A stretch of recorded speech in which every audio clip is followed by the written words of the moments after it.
In Chicago, where she will interview former President Trump along with two other journalists at the National Association of Black Journalists Convention. Trump's invite sparking controversy within the group. One of the co-chairs announced her resignation because of it. Karen Attiah writing in a statement yesterday, "While my decision was influenced by a variety of factors, I was not involved or consulted with in any way with the decision to platform Trump in such a format."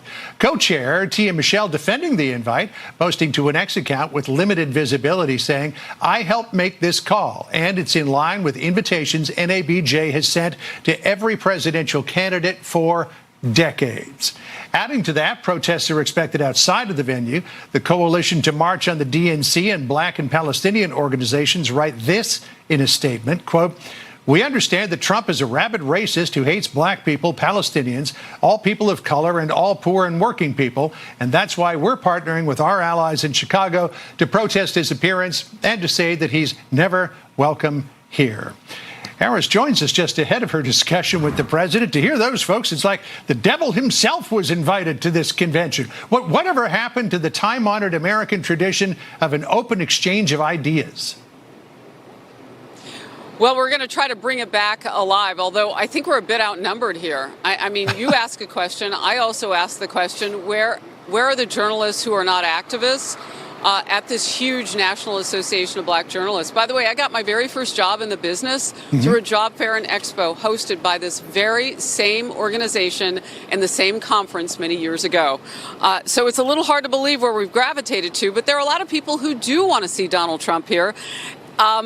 And they'll be joined by people all across the country because this has gone out across social media. Trump is not welcome in Chicago. It gives the date and the place to meet, and it's on Michigan Avenue, like right outside the convention center. People are going to come in from outside the country. They've already started to do that. And one of these sponsoring organizations and endorsing, I should say, organizations is SDS, John, Students for a Democratic Society. Now, if that rings a bell, that's because that name was inspired by SDS, the original organization in the 1960s, known for being the most radical student organization in U.S. history. So that's what will await former President Donald Trump when he arrives on the outside. Now, on the inside, credentialed journalists also have caused a lot of consternation. And you mentioned Karen Attiah's departure. She sent out several posts yesterday. The first one was right after Axios reported that there was internal and external pressure on her from members here of the NABJ and journalists who felt like Trump was not worthy of their platform for many different reasons. But then today, and we saw this on local news, so this is an update, Ken Lemon is the actual president of NABJ. And he said that he invited Trump, Joe Biden, long ago to do this event. Biden planned to come. Trump planned to come.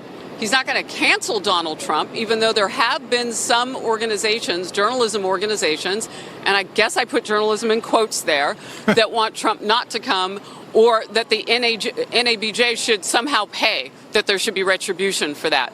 But meanwhile, Ken Lemon, the president of NABJ, said, "We will also let you know that we extended an invitation to Kamala Harris. Up until about an hour ago, we had not heard that she was coming. She cited all sorts of scheduling that is going on this week, which includes a funeral for Sheila Jackson Lee, representative, and other events. She had one last night in Atlanta. Now we've learned that she's going to do it by remote, and that's been in the last 60 minutes or so. So this is all very fluid, and it's all really an answer to what the man who has led in the polls is able to do on the ground, and that is capture more spotlight, more attention. Yeah. All these journalists who talk about how they don't want to be here and they don't want him, they are here, and he is coming. You know, I remember a time when journalists were not activists, Harris, but I'm pretty frickin' old, so. That's because we no longer have journalism. It doesn't exist anymore. I don't know what happened to it. Like John Roberts just said, I just remember a time when people just used to report the news. They didn't take it upon themselves to create news or be the news. But we're in a different time now. And if you saw that earlier in her montage there, you got one organization saying that Trump is racist. He hates black people. He hates poor people. And these same people who are coming to this convention today, who don't want Trump there, have no problem pushing that message out. They have no problem saying that about Trump with no evidence. Things like this, and this is why I decided to carry this thing today. I think this thing is going to make some news. I think this entire event is going to be a tinderbox for what we can expect in the election. She mentioned Kamala Harris and what she was going to do. Trump called it. Look what he says here. Crazy Kamala disrespectfully refused to attend the National Association of Black Journalists Conference, but I am on my way to meet with them right now in Chicago. Because of which, she'll probably end up doing. She has no choice, but remember, it is only for that reason, meaning the only reason she's going is because Trump's going. This kind of event and how it just turned out, to me, is indicative why I keep saying Kamala Harris can't win, and they know it. Don't be swayed by all the hype and, rappers out there shaking their butts and all this kind of stuff, Don't be swayed by it. She is running a reactionary campaign. They don't want her out here. You know why they don't want her out here? Take a guess. Because it's not scripted. This is a sit down. I'm looking at the screen right now. Let me show you what it's going to look like on the stage. Let me cut the music. I'm so happy to meet you, Stu. No music. Okay, so if you can see on the left side there, it's a sit down. It's 3 chairs. The moderators and then Trump and whoever else is going to be on stage. So it's going to be a sit down type thing where people in the audience, I imagine, can ask questions. You don't know what the questions are going to be. Now, obviously, if Kamala was going to be there, they would probably ask as many softball questions as possible. But because Harris Faulkner is one of the moderators, she can't be sure what will come out of Harris Faulkner's mouth. She can't do it live. She can't basically think on the fly. If it's not choreographed, if she doesn't have a teleprompter, she can't know what to say at the right time. This is the type of thing that's going to expose Kamala. Trump knew exactly what he was doing. He knew exactly what Kamala would do. She would have to react. But she's not going. I gotta wash my hair or something. I gotta pretend like I'm black. I don't know. I'm still dancing with Megan Thee Stallion. But I'll do it by remote. I'll come in by Zoom so I can have a room full of people, a teleprompter here. So as you're asking me something, okay, she's going to ask me something about immigration. Boom, hit screen 1. Well, Harris, excuse me, I got to read it. Yeah, I'm for immigration, anti-immigration now. She can't do it on the fly. The reaction to these black journalists who have been freaking out, that tells me another thing. What are you worried about? What are you so worried about? If you don't like Trump, if you think Trump is basically a guy with a white hood, if that's what you really feel, don't go. You have that opportunity. I don't know how many people are going to be in the audience. It looks like a pretty full house. I hate the fact that they're so-called black journalists. Why can't it be any journalist? But okay, it's a room full of black journalists in deep blue Chicago, and you're upset? You're going to protest? You have a problem with letting this man speak? You're screaming from the top of your lungs? You're all over Twitter? Don't let this man speak. We can't have it happen. Why? Tell me why you wouldn't want this man to talk. I don't know why you wouldn't want him to talk. I mean, it doesn't make any sense to me. I like to hear all sides of an argument. I want to be an informed voter. Let him talk. Raise a hand. I don't know how they're going to do the Q&A, but this is going to be really interesting. I think you're going to see something you don't normally see today. You're seeing a man who's hated by this audience, who's big enough to go, I got this.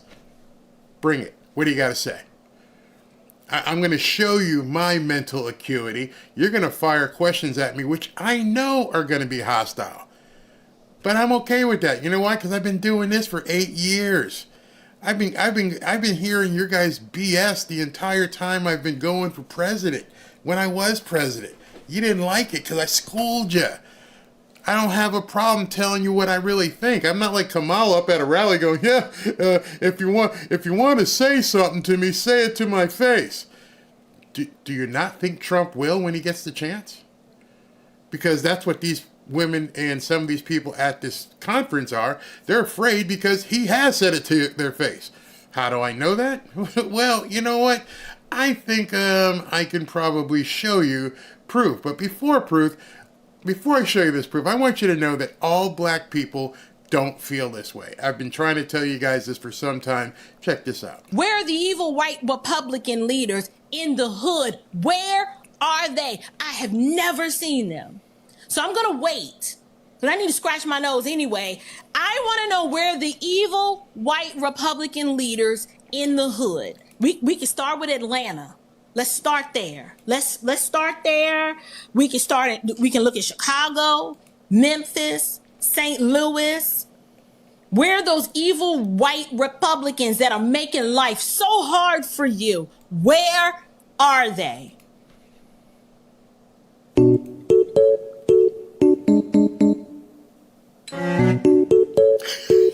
Anybody found them yet? Has anybody found them yet? Chicago to speak at the national. Okay, so I found that to be so cute because they'll say it all the time. He hates poor people. He hates black people. You got anybody to talk about this? Now, this montage from Fox is just amazing. Actually, no, first we've got Joe Concha talking about these journalists who are all ticked off that Trump is going to be speaking. Association of Black Journalists Convention, but the group is facing backlash for inviting him, with MSNBC political analyst April Ryan writing, quote, to have a presumed orchestrated session with the former president is an affront to what this organization stands for and a slap in the face to the black women journalists, NAB Journalists of the Year, who had to protect themselves from the wrath of this Republican presidential nominee who is promoting an authoritarian agenda that plans to destroy this nation and her democracy with his Project 2025. We showed April Ryan. His Project 2025? I'm sorry. How many times? You're a journalist, meaning you want truth, right?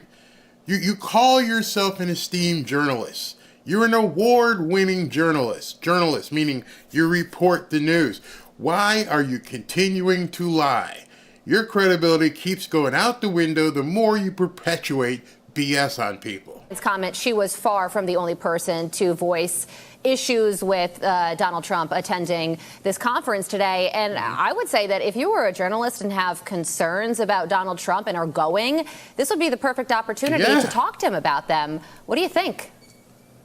Exactly, Carly. It's all about accessibility, something Donald Trump gives to journalists across the spectrum, while Kamala Harris has yet to take even one question from any journalist about all the radical positions that she holds. So, not a single question. That's very important. She is running, you may not realize it, but she is running the exact same political playbook that Joe Biden ran. Hiding Biden, hiding Kamala. I guess we can call him Hiding Biden and Closet Kamala. You know, stay with the alliteration there.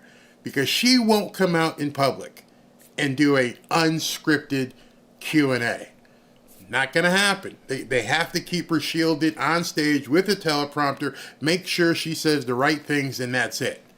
Don't go off script, Kamala. We've seen you off script. I mean, look, this is the same April Ryan who once asked during a press briefing during the Trump presidency if Donald Trump supported slavery. Actually asked that in a press briefing. It's a profoundly ridiculous and provocative question. That's absolutely true. I saw it. I tried to find it, couldn't find it, but she actually said in one of the press conferences, because remember, it's been a long time since we had a president who used to go into the press conference area. I can't even remember the last time that Dementia Joe was in front of the press corps. Karine Jean-Pierre is there all the time, lying her butt off. But when's the last time Dementia Joe has gone up in front of that podium? Trump used to go into that podium all the time. Hey, what do you want? You support slavery? You're an idiot. Next. Question just to draw attention to herself, which it seems to be the business that she's in. This is the same April Ryan who once asked Pete Buttigieg, the current transportation secretary, quote, Secretary Mayor Pete, can you give us the construct on how you will deconstruct the racism that was built into our roadways, unquote. This is the same April Ryan who on Thanksgiving Day accused Sarah Sanders, who was the press secretary at the time, said that she actually did not bake a pumpkin pie that Sanders had posted online. So this isn't a journalist that we're talking about. She's not even a Democratic activist. She is a hacktivist. And this is how it works in the White House press corps, at least outside of those not named Steve Doocy and Peter Doocy and Jackie Heinrich. If Donald Trump branches out and speaks to certain voters, in this case, black voters, via black journalists, well, that's apparently, Todd, a big no-no to April Ryan. I'm actually surprised, since they figured out Trump was coming and that the leaders of this conference weren't going to disinvite him. I thought that they might have said, you know what, since we can't get rid of him, since we can't basically make him go away, we need to turn off the cameras. We cannot let this be broadcast. I really thought that was going to happen. I thought they were going to go, you know what, no televising of this conference because we can't be sure what's going to be said or how we're going to look. So if, April, she probably won't show up, but if she does and she stands up there and asks a question, people are going to see her demeanor and Trump's demeanor. Now understand, they are going to try and provoke Trump as much as possible. Dude has to stay cool today. This is a chance. You're in Chicago. You are in the belly of the beast. You're right there. You're in the lion's den, to use another metaphor. You're surrounded, in essence, like Harris Falk said. We're outnumbered. You are in enemy territory. Number one, I pray for your safety. First and foremost, you got some nutbags out there. Number two, this is your opportunity to diffuse the enemy. You have the opportunity today to show people, one, you don't scare me. Number two, you don't intimidate me. Number three, there might just be a few of you I could convert.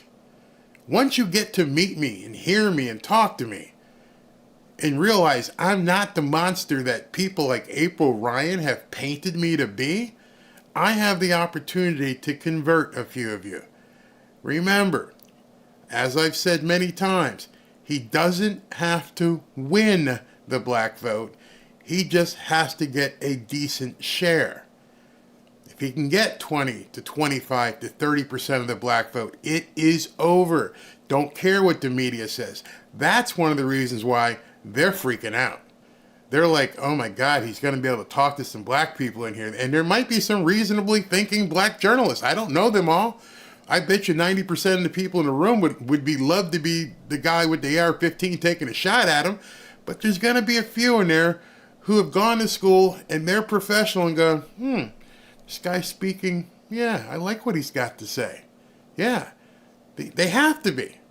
So we're going to see this. This should be a fireworks display, and I'm really thankful that Harris Faulkner is there. Speaking of her lies, I mean, she says this is Donald Trump's Project 2025 when Donald Trump literally came out yesterday and disavowed it for the 87,000th time. Exactly. Before we let you go, Right. Joe, how bad does it look for Kamala that Donald Trump is attending this thing and she ain't? 20 seconds to you. Oh, wow. It's huge, actually, because, again, she's not going to appear in front of a journalist for the next 3.5 months because she'd have to defend, I don't know, that she once said that she... That's what I said. He's going to have to keep doing this. Push her card. Push it. Push all of her buttons. Make her respond. Make her stand up and have to say something. That's going to be key moving forward. Go wherever... And here's funny. Tonight is Harrisburg. On Saturday night is his Atlanta rally. In that rally, he's hosting it at the very same venue that she was at last night with Megan Thee Stallion. But there won't be a Megan Thee Stallion. There won't be rappers singing vile lyrics. There's going to be a man coming out on stage to a song that is, I'm proud to be an American. I'm proud to be an American because there I know I'm free. That Lee Greenwood song. Versus a bunch of hoes for Harris doing twerking and butt dancing. I bet you there were a few women in that audience at Harris's event who may show up at Trump's and go, this looks more normal. I thought you guys told me he was weird. Welcome to the weirdos. We'll give you a big hug up. Come to the weirdos. We're all weird here. We are extremely weird. And you are welcome to be with weirdos. Let's continue with this. Does want to ban fracking, fossil fuels, offshore drilling. She wanted to abolish ICE. She is against border wall construction. I could go down the line as far as everything that she wants to do as president, like, I don't know, eliminating private health insurance while giving health insurance to illegals. She doesn't want to answer any. Whoa, that one? There's a lot of black people. A whole lot of black people in these big cities who are quite pissed off at that. They don't like that at all. So you just brought these people in here, give them cards and cash and bus passes and internet, and you just looked at us like, just give us your vote and shut up. That's how you've been treating black people. Questions. That's why she's not going. Strength versus weakness. Trump looks Many strong here. questions Kamala do Harris, remain. again, Absolutely. hiding and pleading the fifth. What a stupid question that is. So this is Trump, and he's talking to April Ryan, and he just undresses her. What a stupid question. What a stupid question. But I watch you a lot. You ask a lot of stupid questions. On the campaign trail, you called yourself a nationalist. Some people saw that as emboldening white nationalists. Now people are also I don't saying know why you'd that say the that. president. It's such a racist There are question. some people. The same thing with April Ryan. I watch her get up. I mean, you talk about somebody that's a loser. She doesn't know what the hell she's doing. Include Are you who? going to include the Congressional Black Caucus and the Congressional Well, I Hispanic would. I Caucus, tell you what. Do you want to as set well up as the on meeting? civic Do you want to set up the meeting? No. Are they friends? No, I don't want to do that. I'm just a reporter. Don't get- So he tweeted this late on Friday night. He said, LeBron James was just interviewed by the dumbest man on television, Don Lemon. He made LeBron look smart, which isn't easy to do. I like Mike. Moving on. Yes. Corrine, why is President Biden not going to the NABJ convention after originally thought Because they might ask him a the question. Vice President going this week to the NABJ convention? So the NABJ convention decision was done by the campaign, so I would have to refer you to the campaign on both of your questions about the president and the vice president, as obviously the president is no longer a candidate. So I'm assuming that played a role into it. As far as the vice president, you would have to ask the campaign about her. This is something typically during an election year that presidential candidates do take part of. Is this something that is overshadowed because of recent controversies? I mean, is the White House paying attention to the recent controversy about Donald Trump? Yeah. What? What controversy? You mean an assassination attempt? That's not a controversy, you moron. Going there tomorrow, and what, if you can tell us? So look, I'm certainly not going to comment on the former president's campaign stops. That's a campaign stop for him. And the NABJ, they make their own decisions on guests, so certainly that's for them to speak to. You would think that Kamala Harris would want to be at an event called the NABJ conference. But I can say more broadly about us and how we as an administration, taking away the campaign just as an administration, what we've done for the last 3.5 years, we appreciate the importance of speaking to all Americans, including African Americans. No, we don't. See, that's just it. If Kamala appreciated and she felt like she was going to extol the virtues of what she's done for the last 3.5 years, she'd be at this campaign event in Chicago. But she blew it off.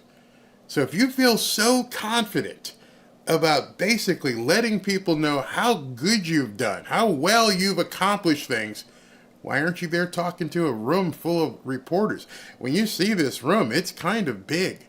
There's a ton of people in here. There may be, I don't know, looking at the size of this room, 300, 400, 500 people in this room. the National Association of Black Journalists, and Kamala, you don't want to go tell them what you've done for 3 years? Americans, Black Americans as well. That's why we have always been very, very direct and very focused on speaking to both local and national Black-owned outlets. That is something that not just the president and the vice president has done. Many of his their senior folks have done as well, senior White House officials. And so we understand the importance of Black Americans to hear directly from this administration, and we have done that. And not just Black Americans, but all Americans. And so that is certainly something that we will continue to do, and we take that very, very seriously. As far as the NABJ, that is something for them to speak to, and the campaigns to speak to directly. So these people somehow think, and they've equated talking to the American people with talking at the American people. It is very, I won't say it's easy, some people couldn't do it, but it's much easier to look at a teleprompter and turn your head and read over here and then read over here and have some pre-written lines for you, so you have those all in place, you know what's going on. It's a lot different when you're looking at somebody and they say to you, "So Kamala, what happened? Are you the border czar or weren't you the border czar, and when did it change?" That's not on the teleprompter. You're going to have to answer that. You're going to have to actually talk to the American people, not at the American people. Big, big, big difference. And she can't do it. She just can't possibly do it. For whatever reason, she can't do it. And we're finding that out more and more. That's why I've been so confident with this campaign. That's why I feel really good about it, because I can see the marketing. When you step back and look at it from a marketing perspective and you're saying, she can never go speak to people. I can go speak at people. I can't speak with people. Big difference. Big, big difference. People have questions. They want answers. You've seen the Secret Service director. They can't give answers. You've seen Christopher Wray, Merrick Garland. They can't speak with people. They give pre-written answers, and that's it. Don't go off script. Same thing with Dementia Joe. Don't go off script. That's a huge difference between what J.D. Vance and Donald Trump do, even Vivek Ramaswamy. Almost every Republican can get out there and handle themselves because they know what they're talking about and they're not BSing the public. So I'm keeping an eye on this. They still haven't brought anybody up to the stage. So let's take a couple of your comments at this point. Kamala is like, where'd that go? Why did that not show up? Hold on. Okay, yours didn't show up. I don't know why it got this one here. Okay, the short honeymoon stage is over. They're going to try and extend it as long as they possibly can. You're going to see some defensive fencing today. Try to ward off stuff. Try to keep Donald Trump off his guard here. They're going to have to. That's why I think this is going to be a decent event to take a look at. Kamala Harris has already had 2 huge gaffes with diplomatic issues. Yes, she has. Hey, Marty, absolutely, we've got to make it too big to rig. Mom and pop stores are permanently closed. Our post office is open and a police department. Yeah, businesses. That'd be a great question. What are you going to do to help businesses survive? I don't want to hear, again, if you take the top 5 issues that Americans care about, what's most important to Americans, she can't talk to them. Down here is baby removal. Way down here. Bring it way down here. She can't talk to it. She's bad. Kamala's Secret Service name is Short Bus. Did that go up? That's pretty funny. I like that. Harris is at the National Association of Indian Journalists. That's funny. That's really funny. This is a good one. I hope this comes up. I am sure Kamala campaigning with drag queens appeals to black men. I can tell you right now, she is losing many, many, many black men. She just doesn't seem to care. She just seems like it's no big deal. No big deal whatsoever. So you got Trump out there today who's going to have 2 events. Don't forget, when this one's over, go ahead and take a siesta. Make sure you're back here at 5:30. He's got the Harrisburg, Pennsylvania rally, and it is an outdoor rally. So again, pray for Trump today. So he's got this speech today, and then he's got the 5:30 rally in Harrisburg. He's out there. She just choreographs things. Her staff hates her, and she can't keep anyone that long. That would be a question. Miss Harris, yes. Why is it that 92% of your staff has departed? They can't work with you. In fact, this one person says, blah, blah, blah. Why can't you keep staff? She's not going to answer that. The left slanders white men, women, and people of color. You're absolutely right. White men, how embarrassing was that white dudes for Harris thing? I felt so uncomfortable. My wife looked at it, and she watched a couple of the people talking. My feelings. I can talk about my feelings right now. And then one dude, he actually went on camera, got played on CNN, where he said, why is it a man's duty to protect and provide for a family? God's honest truth. He absolutely said that. Why is it a man's responsibility to provide and take care of his family? And as I watched that, and I went, we're in big trouble. There's a whole legion of guys, dudes, who have no idea what it's like and what it means to be a man. My wife is sitting out there. She just came in from the pool, and if I were to hear a noise, I'd have to hit pause or delete and just run out there. That is my job. That is the job I willingly accept. My job is to provide for her, make sure she's fed, make sure that whatever she needs. And you're telling me there's a segment of people growing up right now who don't feel that it's their job to take care of their wives and families? God help us. Maybe that's why they're, basically pushing drag queens all over the place, is because they want these guys to grow up where they have no desire to get married. They have no desire to start a family. Have you thought about that? How by pushing all this alternative lifestyle stuff onto guys, it completely emasculates them. Now you get somebody at one of her events. She didn't come out screaming after she saw that on CNN and go, whoa, no. That's not what I believe. I will have to ask you, Kamal, do you think it's a man's position, if you can define what a man is it a man's position to provide monetary and provide safety for his wife and family, if you can define what a wife is? You got to put all those codicils in, because who knows how she will define it. I'd love to hear that answer. Is it not a man's position to do that? Man. Let's see here. Honeymoon, they just eloped the presidential candidacy to Kamala in a basement somewhere. My wife has been asking me over and over, can she pick a vice president candidate? I'm like, no, she can't. Why? Because she's not a candidate. She hasn't been nominated. Biden won all the delegates. Trump won almost all the delegates except for Nikki Haley's.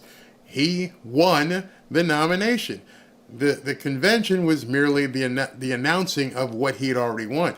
She hasn't won anything. Remember, August 22nd is when they're holding their convention, when she was supposed to be nominated. However, now they're looking at pushing the dates up and just having a Zoom call. Hey, just raise your hand. You want Kamala? Yeah, okay. Unbelievable. Let's see here. Save America, don't vote for satanic Democrats. You think the poop is hitting the fan now? Wait until he wins. Yeah, they won't be peaceful protests. Nah, yeah. She has both parents, and look how she turned out. Yeah. See what God, where is that? See what God said about man. Yeah, well, they will never look. They will never go and look at what that really means. And because you're not a man of God, you don't understand. These dudes for Harris aren't men of God, because they would know, yeah, it is your job. Willingly accept it. You have children, you have a wife, you have to provide and protect. You know that when people get divorced, one of the grounds for divorce is it wasn't provided for? And contrary, when you get divorced, and I don't like this one, but it is part of usually the judgments, you have to keep her in the lifestyle she's been accustomed to for a certain period of time. You go out and make $1 million and you're like, hey, I'm sorry it didn't work out, you're done. The judge is like, no. You still have to pay for her. Really? Yeah. Oh, by the way, do you have kids? Oh, you're going to write a check for that. You're going to provide for them. Do these men, these dudes, understand what that means? No, they don't. My happy dream, heck prompter, I'm the dumbest commie ever. When you go to the grocery store and look around, look how many small babies you see. It's becoming an endangered species, isn't it? Whoa, thank you, Carolyn. Thank you very much for that super chat. Those of you who do super chats, I get so many comments. I try to get to as many as possible, but thank you. Every single one of them is greatly appreciated. And tonight at the 5:30 rally, I'm going to show you that appreciation. We're going to be basically giving out gift certificates and or Visa gift cards, depending on which one. I'm sure people would rather have cash than a gift card to a restaurant. So we'll probably do gift cards today. I'm going to give out 4 $100 gift cards today at random. I'm going to ask a trivia question, and whoever comes up with the answer first, I'm going to need you moderators to make sure I got the right person. But whoever comes up with the answer first will win a $100 gift card. Just that simple. Nothing else. Your only cost is... Come on, show some love and click that like button. What'd you say here? He was probably one of those dudes that walked away. Then a woman, real woman, took up the responsibility. Yeah, exactly. I don't know if they will, but they are definitely going to try. And how sad is that? As an American people, we are as bad as Venezuela at this point. We know it's coming. We just don't know how it's coming, but it's coming. We know they will do everything possible to stay in power. Looking at the screen here, they look like they're setting up the lights and the microphones, but nobody on stage as of yet. Anyone find the AI chat summary is pure rubbish? Yeah, it is. It is totally rubbish. They listen to what's being said, and then they go ahead and put their own kind of AI chat summary on it, like it's nuts. We are living in a modern day Sodom and Gomorrah. You saw it last night. The shameless cannot stand up to Trump and American values. They don't even want us to have American values. I posted, let me see if I can find it, because this was just amazing to me. Not enough people probably watched it, so you probably didn't know. But one of her songs that she sang on stage last night was just incredibly horrible. Incredibly horrible. So let me just see if I can find it. By the way, this is the first time I'm also broadcasting on Twitter/X. And I'm looking at myself and go, hey, that's me talking. Okay. And your comments are showing up on Twitter. Very cool. In any event, let me see if I can find that quote here so I can show it to you guys. All right. Here it is right here. Hit this right here. When Trump walks out on stage, he's I'm proud to be an American by Lee Greenwood. You've heard it many times. But this is what she sang last night. The words are so bad, I can't even say them. But you can read along as you can see the lyrics to what Megan Thee Stallion said at a campaign rally for someone who's running for president. Yes, this is the song that she sang last night. What has happened to America? Where have we fallen when this kind of stuff is okay to put out during a presidential campaign rally? I mean, I can't say it. I can't say the song because of the words on here. And there it is. There it is. Those of you who didn't see it, that's what went on at Kamala's rally last night. So she went from having, drag queens to twerkers. You're seeing it. I can't play the volume because of copyright there, but yeah, shake it. Yeah, look at that white lady in the front row. Look at that white lady, middle-aged lady right there, right here. Look at her right here. Let me. She showed up and went, "Oh no, oh, this is what we're here for. This is. I didn't know this. I didn't know this was gonna happen when I showed up. What in the heck is this? This is the same place where Trump is going to be on Saturday." And so this woman is just watching this unfold. Many white people in the audience, many black people in the audience.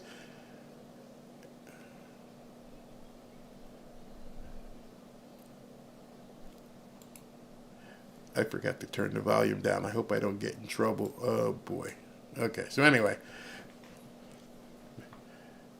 They'll probably make me take that part out because it was playing. But anyway, that's what she played yesterday. You happy? You proud of America? Man, I cannot even believe that played at a Democrat Party campaign. It's embarrassing. Absolutely embarrassing. That is the only way Kamala can fill those seats. You're absolutely right. In fact, as soon as she got done doing whatever she was doing, they all left. People just got up and left. All right, thanks for the free show. I've been waiting to get Megan Thee Stallion in wanted to see her in concert. Thanks for the free show. But there was something else that happened as well. If you want to see some depravity, during her, what do you want to call it, speech when she was talking crap about Trump, and she said, "I walk in the walk and talk the talk." She goes, "Like my friend Quavo says," and she talked about a rapper named Quavo. Well, this, my friends, is Quavo. This is the guy that she quoted on stage and said, how you like that? I found this picture of him. By the way, that's not a mannequin. That is not a mannequin. That is the real deal. That is a woman, and he's eating sushi off of her naked body. This is the guy she quoted on stage. So between the twerking and all the stuff that they were doing, that's the guy that she basically saluted from stage. She is embracing depravity. She is basically saying, this is what we should be like. Those people are weird. We're not the weirdos. They're weird. This isn't weird. No, that's not weird whatsoever. It's J.D. Vance with his wife and, 3 kids and mixed marriage and wanting to take care of his family. That's really weird. But that's not weird. That's what we want. We want twerkers up in the house. Unbelievable. That's why there was a big crowd. Yeah, there was a big crowd. And Trump said that. I don't need to have anybody come out. I'm going to show up and watch what happens. Me, I think JD's going to be there as well. We're just going to talk to the people who want to hear me talk. Super chat. Hey, Sabir, thank you very much. If Kamala leaves that woman to sing at her event, can you imagine what's happening in the White House? Good question. Yeah, if you're willing to have that happen in public and be associated with it. Let me ask you a further question on that. You guys have known for the better half of 8 years that you have said Trump is this and Trump is that, and he slept with a porn star and then tried to pay her off and this and that. And then you embrace what I would consider worse behavior. You've got twerking, you've got transformers, you're seeing them get arrested for what they're doing with kids, and you're open arms with them. You don't have any problem with that. It's that Trump guy who's weird and he's should be in jail.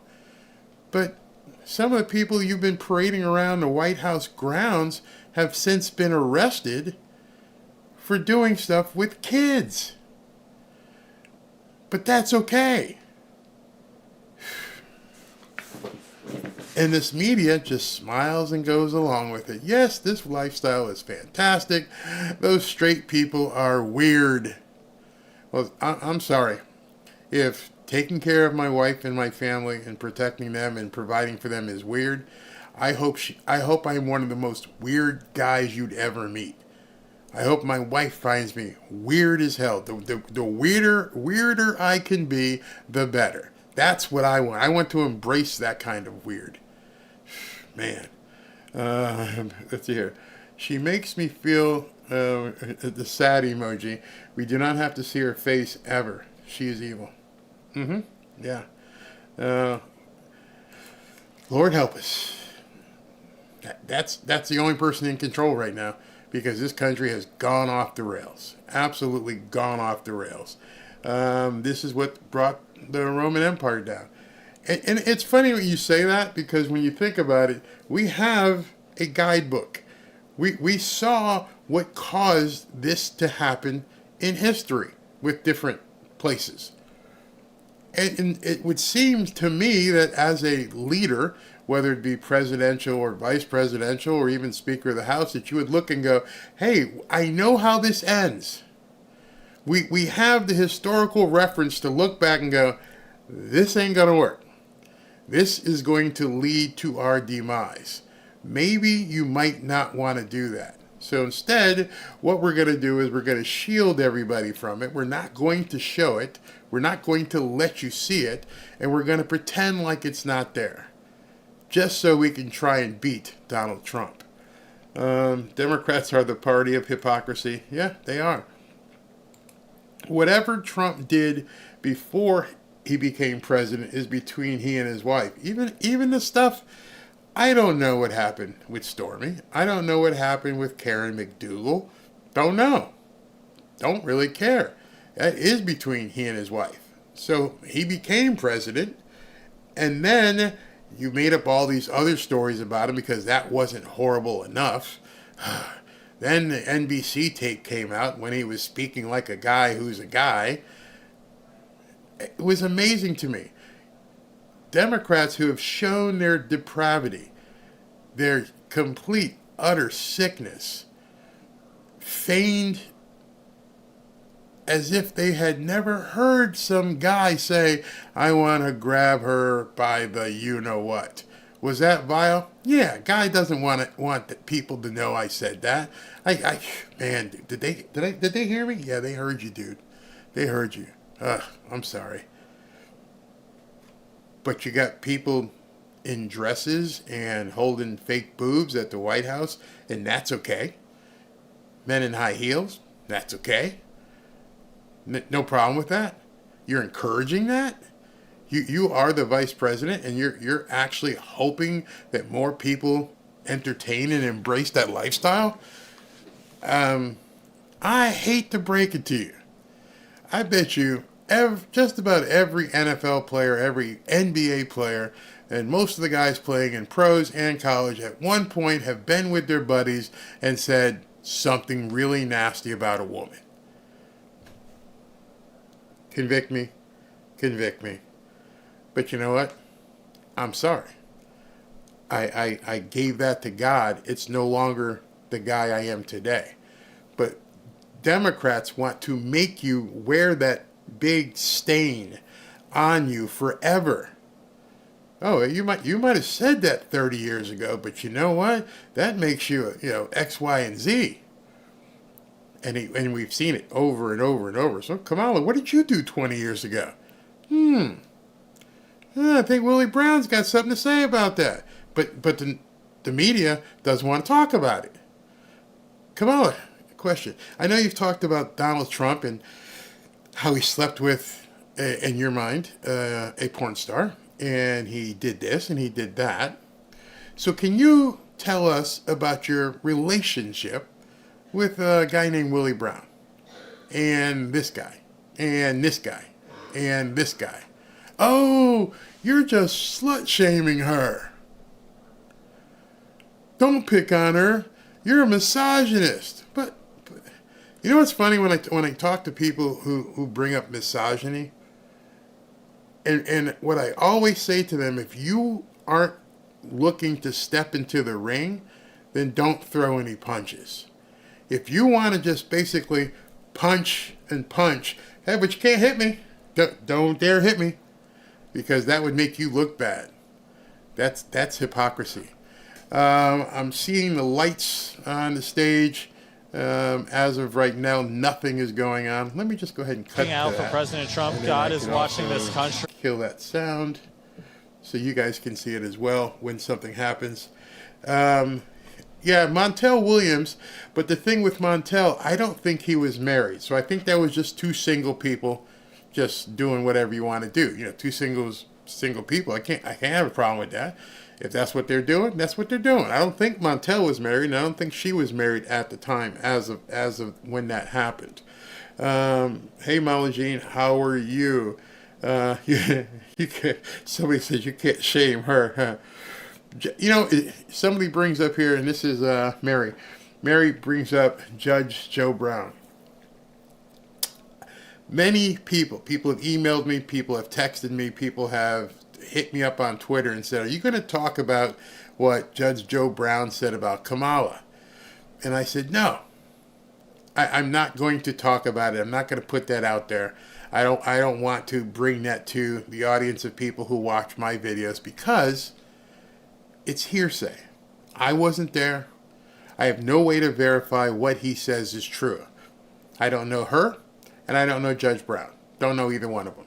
So for someone to sit up there and say, this happened, X, Y, Z, and this is this and this, I got no way to verify it. I don't know if you're telling us the truth or not. But I see on CNN this morning that they bring on a classmate of J.D. Vance when he was in college. How many years ago that was. And the guy is talking all kinds of crap about J.D. Vance and what he did in college. And I watch CNN, and I'm like, the host is just letting this guy say whatever he wants, and you have no idea if he's being truthful. None whatsoever. You're just letting this guy talk. So I said, self, maybe it's time. Maybe it's time to just bring out everything, put it all out there, let the people decide. And then my wife said that's probably not a nice thing to do. When I said, what do you mean? Well, like you said, you don't know if it's true. You're going to push stuff out there, and, you know, is that the right thing to do, is exactly what she said. And I said in response, no, I didn't think it was the right thing to do, but now I see I have to let people know about it. And then people can then discern for themselves whether they think this guy is airing a grievance, whether he has a grudge. But why not let people decide? Because that's where we are now. It's not misogynist. It's definitely not racist, because we're talking about all black people. And I just think at this point, we need to just put as much information out there for as many people to see whenever they want to see it. If you didn't see what Judge Brown said, maybe you need a chance to see it. Let me know what you think. Should I just avoid that crap instead of getting in the mud? Or should we begin talking about what's out there in the news and what people are saying? I'm still struggling with that. So it's 126. Trump has still not walked out on stage. I can make my own mind up about Judge Joe, but even if half of what he revealed is true, yeah, it was pretty devastating. And you're an adult. You're right. You can make up your own mind. I am from Iceland, and my wife is from Cuba, and bullies at school call my kids ice cubes. That's kind of funny. Is that a derogatory term? Because it's kind of funny, ice cubes. but if it is, I will never say that again. But that's pretty good. The world needs Trump. You're from Ireland. Wow, thank you. Trolls are even ashamed of Kamala. They even say FKH because KHS. I think I know what the S word is, but so I'm imagining, since we are basically half hour late, that they're running into trouble. And what I mean by trouble is, I wouldn't even be surprised if the people have laid down in front of the gates or wherever. I think they're at a Hilton. If they're just trying to block the entrance and not let him in, it could be something that bad. I mean, if one of you guys are watching on Fox or something, let me know if they're showing what's going on outside, because something tells me this could be getting really rowdy. I knew that part was about to sweat bullets if the former was true. Yeah, exactly. Barry, no, you do you, no one else. All right. My wife is my Jiminy Cricket. She'll let me know. Fight fire with fire. Some of you guys are right. Being nice has nothing to do with it. You have an honest opinion that people take to heart. You should show what she is like. I mean, it's funny because I keep saying it's funny. It's not funny. It's sad. There's so much stuff out there. I mean, literally, I have my folder with all this information on Kamala Harris. And I'm like, it's probably this deep in terms of length of cuts and clips and videos. They're everywhere. And I'm thinking to myself, why isn't the media talking? Oh, well, I know the answer to that, but do they not think this stuff is going to get out there? The one thing I think should happen right away is Trump needs to get on Twitter, get back on his account's live. Elon Musk made it live again, and he needs to get out there and start pushing stuff. He's not getting enough distribution. He's not getting enough eyeballs on his stuff at Truth Social. He's got to get out there in the fray. Maybe he's waiting until she gets confirmed. I don't know, but he's got to get it out there. Security is probably worse now. Yeah, I can't imagine. I'm looking. You guys can see on the screen. By the way, on the right side, it is 12:30 where they are, I believe. And he doesn't go on stage till 5:30 or 6, and there's people already lined up for his second event, and he hasn't even come on stage for his first event. Kamala can't do that. News break. Oh, great. I'm in front of NABJ right now. Too many Trump supporters. That's the issue. Cops can't handle the traffic. Wow. Thank you, Edwin. Thank you very much. Wish you could tell us more as we go. Hey, Tommy, if you're in here and if you see stuff from Edwin, make sure I know. Note that Kamala's past is being erased and deleted and replaced with bull. Yep. That's why I have to collect it. If you see something with Kamala, I grab it. I don't just save it. I download it. So I have it all so I can just keep putting it. What's going on in Harrisburg? Harrisburg, he's doing a Trump rally tonight at 5:30. Well, actually, he's supposed to go on stage at 6. I go live at 5:30. So there's a Trump rally. So he's going to do this event, whatever it turns out today in Chicago. Once this is over, back on the jet, and he's going to Harrisburg. Embrace it. Yeah, really. Is what she is. I got tickets to. Oh, okay. Dude says, I got tickets to Harrisburg. One, that's where I live. All right. That's awesome, man. Have fun tonight. Let's see. White House plan to show people. Illinois, where the governor has been working with Wuhan since 2008, and the governor had investments in the PCR test he mandated before the you-know-what. Oath Keepers, Godspeed. Yep, absolutely. I live in the mountains, off the grid. I thank God every day, and 40 miles from the city. It's going to be lively either way the election goes. Yeah, it's going to get nuts. It's going to get nuts. Now that you speak about getting nuts and where things could go, make sure, hopefully you have security for your family, wink, wink, you know what I mean, and that you've stocked up on ammo to fuel those things to protect your family. Make sure you're prepared. Make sure you have prepper food in place so you're ready to go if poop hits the fan, which it probably will, either way. And We don't know what's going on with the economy. Kamala, we don't know what she's talking about. We don't know what Joe's doing. We haven't even seen him except for this. He comes out there and mumbles something about taking over the Supreme Court. I'm watching every single day that something else is happening with the economy. I'm watching to see which way things are going. Right now, housing prices are worse than they've ever been in terms of people not being able to afford homes. There's so much going on with the economy. That's why I am advising you guys to get some gold. Make sure you have some gold.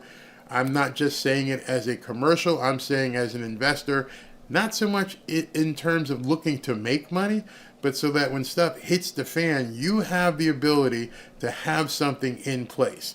Listen to this. You know that inflation is still on the rise all across America, and our dollar is being devalued more and more every single day by the Federal Reserve and their massive money printing schemes. So you have to ask yourself, are my investments really safe? I doubt it. Listen to this. Government debt is growing at the rate of $1 trillion every 100 days. Since 2020, every dollar in your wallet has lost 24% of its purchasing power. And in just the last 18 months, what you need to survive as a family, your groceries, your necessities, have gone up by $11,000 per family. These are unsustainable and outrageous numbers. That's why I'm recommending that you call my friends at Lear Capital. They'll show you how easy it is to move some of your assets into gold and silver. You know, assets that are growing in value instead of keeping them in a dollar, which is declining in value. And as we approach the election and with all the volatility in the world, now is the time to take some action. Call Lear today at 800-601-5430 or go to learberry.com. When you go to Lear, you'll be able to download a de-dollarization guide. It will show you specifically how your dollar is deflating every single year. There's no obligation, it's just free information. You'll learn how to protect your hard-earned money with gold and silver. Just so you know, Lear has over 27 years of experience, thousands of 5-star reviews, $3 billion in trusted transactions, and is the only company with a 24-hour risk-free purchase guarantee. Call Lear at 800-601-5430 or go to learberry.com. And when you give them a call, ask how you can get $15,000 in bonus gold with a qualifying purchase. All right. I like what Arizona Guy 1 says here. Cannot wait until Trump begins to speak inside the belly of the beast here. Chicago is probably a stronghold that they don't want to have to defend. You know, for the most part, we know that Illinois is a blue area. And for the most part, it's probably going to stay a blue area. But that could change in the next 4 or 5 months, depending on how black people, Hispanics feel. I've been seeing many meetings at town halls, at council hearings and things of this nature where people are completely fed up. They know that Chicago is basically one of the most corrupt political areas in the entire country, if not the entire world. It's been a political dungeon for decades. I mean, go all the way back to the 70s, if not before, where Chicago politics, where Obama came from, is just so well known as being just one huge corrupt mess. People are not being spoken for. They're being spoken to. I keep saying, spoken to. Do this or else. Are you telling me in 2024, you know, going into every holiday weekend, 4th of July, Labor Day, Memorial Day, you know definitively, okay, so there's going to be 100 people shot between the Friday and the Monday. It just happens every single weekend for years. So if these people live through this knowing, all right, make sure you're inside before it gets dark and make sure you're not near any windows because something might come through because Ray and Jumba Jew are going to be shooting out there every single weekend. Can you imagine living like that? Can you imagine having to not know what's going to happen with your life every single weekend. When you also have to know this isn't hard to fix. We could make this go away. You're telling me that your police, your National Guard couldn't come in and stop this stuff in a matter of a couple weeks? Of course they can. So then what you have to assume, and you don't really have to assume it, you just have to acknowledge it, that this is going to keep happening because they want it to keep happening. Somewhere, somehow, they feel that these things should just keep happening in these cities. Otherwise, they would stop it. I remember when I first moved into Fort Lauderdale and down here, what they were doing was they had a certain area that was really, really bad. I mean, it was featured on Cops every single weekend. And the Sheriff Navarro, who ran the Broward County Sheriff, said, here's what we're going to do. We're going to go into this neighborhood and we're going to do what's called traffic calming. And what they did is they just blocked off streets. You can't even drive down here. We don't want you driving in this neighborhood. If you live here, you got to go all the way around and come in where we want you to, where we could monitor traffic. So you eliminated a lot of the traffic that was going in there for drugs. Just stop. You can't go. Can't turn left here. Can't turn right here. Okay, so they stopped that. Then they said, okay, let's put basically little precincts in these areas and do even more. Then the city condemned old buildings and houses that were just empty, knocked them down, turned them into dust, just became grass. There's no place for the junkies to go into. And now, and I'm talking about this area called the Sistrunk area in Fort Lauderdale, is one of the biggest developmental areas in the city. I mean, high-story skyscrapers they're putting in there. $1 million houses and condos. Because they went in years ago and said, we're stopping this crap. I understand the cocaine cowboys were going nuts in here, but now this is where it's going to change. No more you can't sit there and stand around on the corner clocking, making sure you can sell something to somebody. No chicks, not going to have the prostitutes running around. Not going to do it. And just cleaned it up. And now it's even guys like Fluoride, the rapper, he's got a restaurant in there. Big restaurant in the entertainment district. Why? Because somebody felt it was necessary to stop it. Let's just stop it. This has gone too far. Chicago, nobody wants to stop it. Why? Can't ask you. Chicago, what's that here? They have normalized the weekend shootings in Chicago. That's why there's little to no coverage of it. That's weird. You're absolutely right. Sunny here in Seminole, Florida. Hello, Caroline. Seminole. We used to live up there. We used to live in a city probably not too far from you called Lake Mary. Loved it. Beautiful area. Beautiful area. I have a Benelli 12 gauge. People have asked me, and I'm just a Mossberg persuader type of guy. Barry, you are one rare one keeping us entertained with your knowledge. I just try. I've been around a lot, so I kind of have a bunch of stored knowledge. I remember one day we were waiting for Trump to get on the stage, and we talked about music, and I couldn't believe where some people were going. I could not believe people were asking me stuff. My wife looked at some of the chats. She goes, they didn't know, did they? Like, no, they didn't know. I was basically an MTV jock, basically. So it's 1:41. Oh, I can just put it. You guys can see it yourself. 1:41. And as of yet, no sign of anybody. Not Harris Faulkner, not the other moderators. Nothing. The audience is sitting there. They're all standing around. So, not sure what the heck is going on. He was supposed to speak at 1 p.m. Eastern, and we are now at 1:41 Eastern, and he has not arrived yet. Barry, how do you feel about Tua sighting?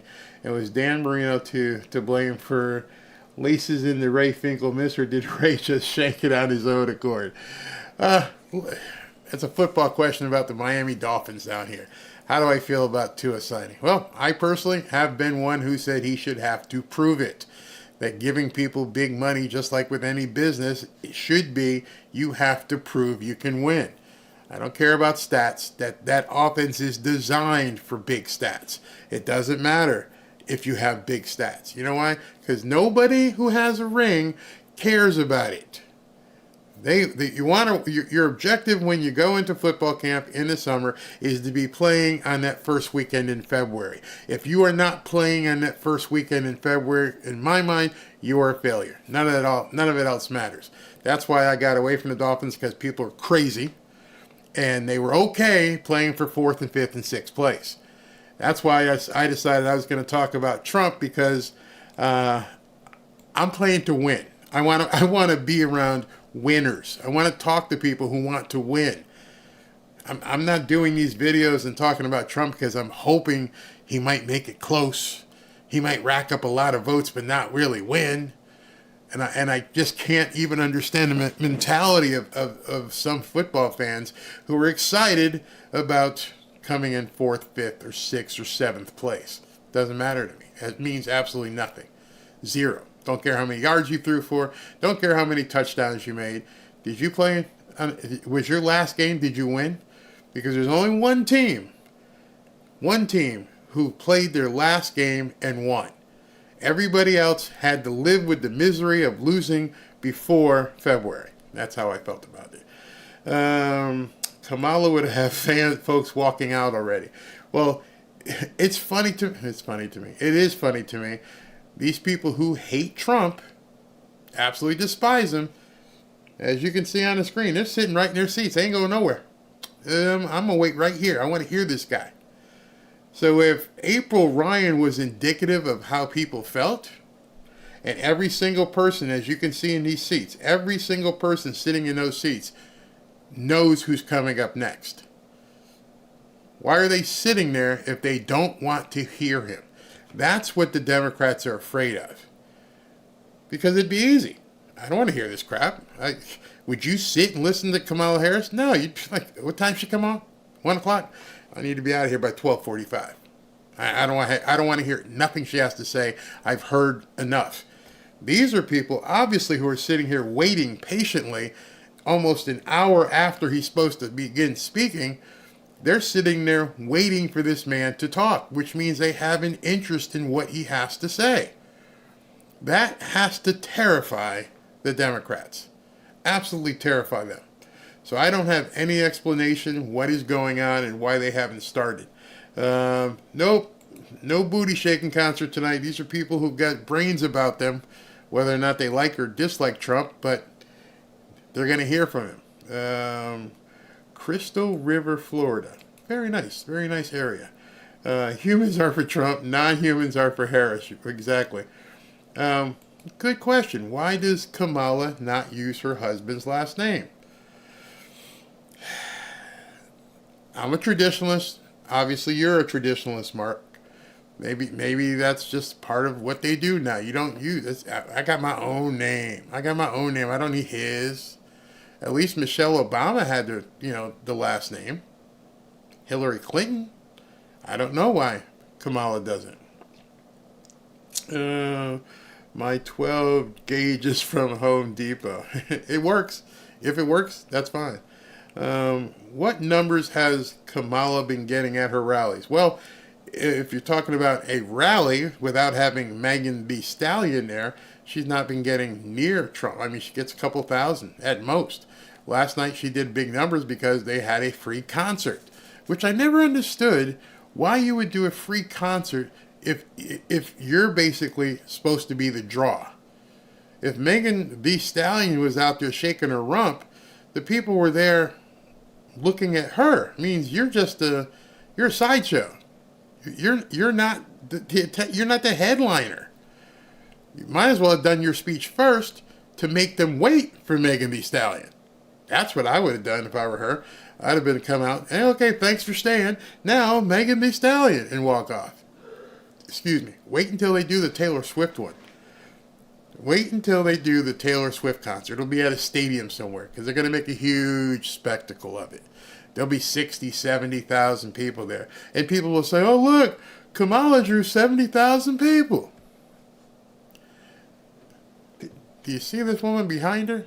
That's who they're here for. the Swifties are going to turn out in big numbers. Many of them who can't even vote yet. But they'll make it about, that Kamala brought it out there. 147 and nothing. It's not why is Kamala using her last name. The question is, why does her husband allow it? Oh, so you think that Mr. Numbnuts Doug controls Kamala? You guys know he doesn't even live with her? I mean, do you realize that? I don't even know how much time they spend together. And the guy looks kind of light in the saddle, if you ask me. I just hearsay. I don't know. But he don't look like that type of guy. And have you seen his daughter?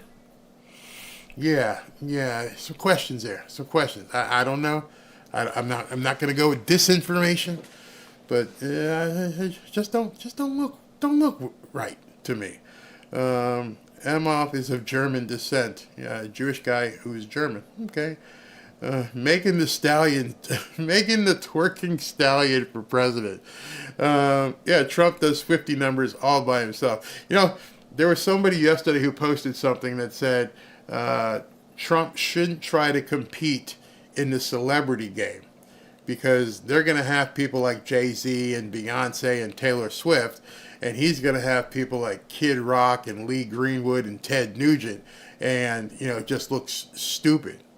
And I thought to myself, if he can put 70,000 people in a stadium with Kid Rock, John Rich, Big and Rich, some other guys, Travis Tritt,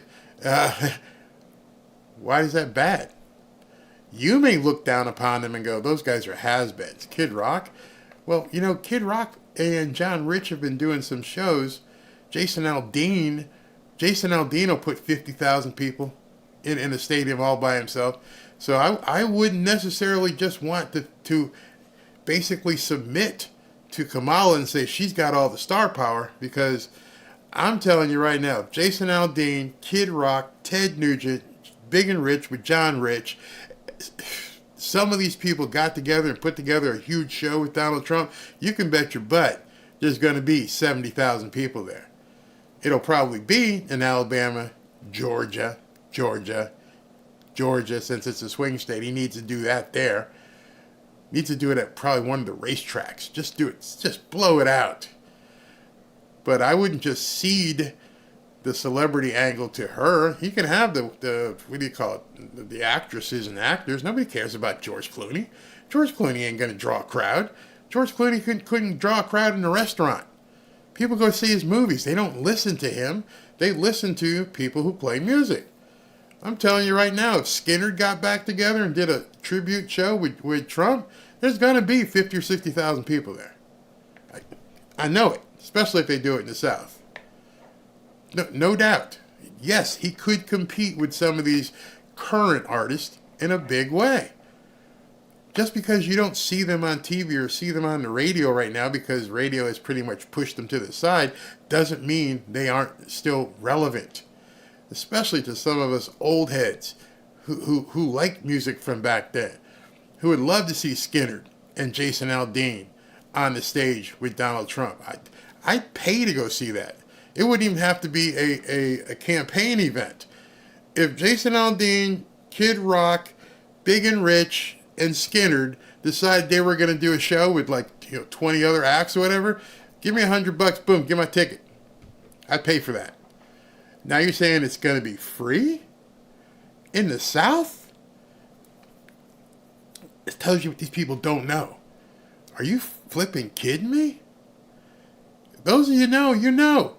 If Trump did a show like that and all these bands showed up for him, it would rock. It would absolutely rock, and it would bring out not just teeny boppers twerking. It would bring out some of us old people. So I don't know what they're doing here at almost 2 o'clock. Something tells me something, I won't say bad, but something not good is happening, getting him into the venue. Because there's no reason, we're talking Chicago, it's a big city. This isn't some place in Butler, Pennsylvania.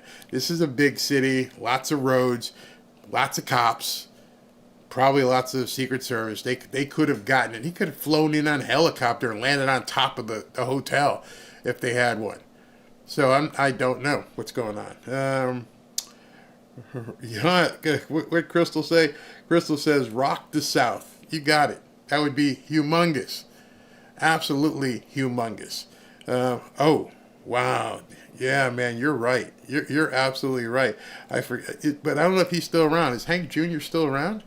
I'm not sure. He might be too old. I'm not sure what's going on with him. But Hank Jr., yeah, you'd get a crowd. And there wouldn't be nobody twerking. It'd be drinking a lot of Budweiser. Lots of Budweiser. Lots of Budweiser. Like truckloads of Budweiser.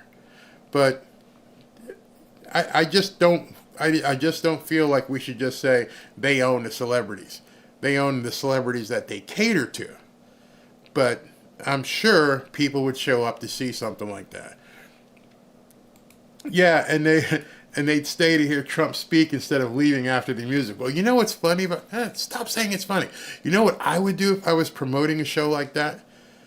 I wouldn't wait and have Trump speak at the end. I would have Trump be the MC. Have him come out here. All right, did you like Hank Jr.? Okay, so we got some more coming up for you. And we're going to do this when we get elected. And we're going to do that when we get elected. And we're going to do this. And there's my boy over there. And these people over here are great. And next coming up is boom, to the boom, to the boom, Kid Rock. Be back. And let him be the MC. And then him on play. Just walk off, and then while they're doing the set change and getting the band ready, he out there tuning the guitars. Hey, did you guys like that? Don't make it for last. Make it a fun event. Make it something where people would like, man, I didn't know Trump was like that. He's pretty cool. He's out there having fun with the rest of us. Maybe I should promote that. Maybe I should put my promoter hat back on and put something back together like that. Call it MCDT. He could be the MC. Come out between it. Get up there on some turntables. It'd be funny. Hank Williams Jr. Hell, I'd take Hank Williams III. Boynton Beach supports President Trump. Just guy says, I just saw Hank Williams Jr. in Birmingham a few months ago. I think this is his last tour. Phenomenal show. And you wouldn't even need probably Secret Service. You do a show in Georgia or South Carolina, and I'm pretty sure there's some guys on bikes. You might have a problem with them, but I bet you the Outlaws and the Hells Angels could come together for one day and like, we got this. We can make sure that nobody is going to get hurt here. Okay, just leave it to us. We're going to take care of this. I mean, if you guys want to go look at the concert with the Rolling Stones in Altamont, I believe it was back in the '60s, they hired the Hells Angels for security. Whew. Wow. So are all these celebs going to pay the 80% income tax that Heels of Harris suggested? No, they're not doing it now. I said that in one of my earlier videos, and I said they're all out there paying their dues. For some reason, this is what they have to say. And they have to do it for whatever reason. They owe somebody somewhere. But there ain't no way on God's green earth that these people are giving up 70 to 80% of their money. Ain't going to happen. How do I know this? Because if they really felt that way, like I said in that video, there's nothing stopping them from doing it now. Joe Biden is president. If you wanted to give the government more money, you don't need permission. You can take out a checkbook and stroke a check right now to the United States government. You can send it to the Treasury Department. Nobody's stopping you. But we know they're not doing that. We know they're full of crap. They're not doing it, never going to do it. Okay? In fact, most of these people, these celebrities, quietly are conservative fiscally. They have to be. They've got trust. They've got real estate. They've got gold. They've got all the diversified assets that they need to have. George Clooney, just so you guys know, I believe he has a tequila brand. So, whatever he's got going on, something like Francis Ford Coppola, he's got a vineyard, making all kinds of money. So he's got his movies, his royalties, his tequila, his coffee. I don't know what it was that George Clooney has. I believe it's coffee or something. But no, No, he's not giving away all his money. He's got to find places to invest it. So I'm looking at the screen here. Now what we're seeing here, let me put this on. A platform. You can see Something people that are getting a little bit antsy, which may also be part of what they're trying to do. Get people to the point where they're like, you know what, I'm done sitting here. I don't want to do it anymore. Don't know what's going on, but see people walking around. There's only so much people are going to sit there and just wait, especially if they're not giving any explanation. If people are sitting in the blazing sun waiting to hear Trump speak, that tells it all. People trust and want to hear hope. Yep, absolutely. Absolutely. And that's what they're doing. What are we doing here? If we can keep Trump's state safe, that would be a great idea. I'm telling you, they could keep him very safe. Oh, that would be awesome. If 50 Cent rolled up and did his song before Trump came on, it would be all over. All over. They would just go crazy. JJKL Durango. 80 to 90% is communist. Absolutely. Good idea. Making a huge concert and then have Trump do his thing. This would be a great way to gain momentum and keep momentum. It would have to be in South Carolina, North Carolina or Georgia. One of those two being swing states. I think North Carolina is closer from the polls. But yeah, he could make that happen. Yeah, he is due to talk. Libra Princess, he was due to talk at 1 p.m. Eastern. So we are now rolling up on an hour late. No venue is large enough for that show. Yeah, one of those NASCAR tracks. One of those big Talladega Speedway could probably hold 200. Because remember, you wouldn't need the track, so you could have everybody on the infield and everything else. So you could put 200,000 people out there easy. Trump time, don't see him yet. Are they announcing it? Let me hear. Let me put this in. See if I can hear anything. But I don't. They're not. No. Trump says they're just showing Fox on the stage. Twerk concert paid for by funneled money through Kamala's husband's friend company, General Atlantic, CCP owned. You're so right, Barry. Something is behind the delay, and it's not on Trump. Yes, someone wants these people to get mad and leave, because I'm starting to see empty seats.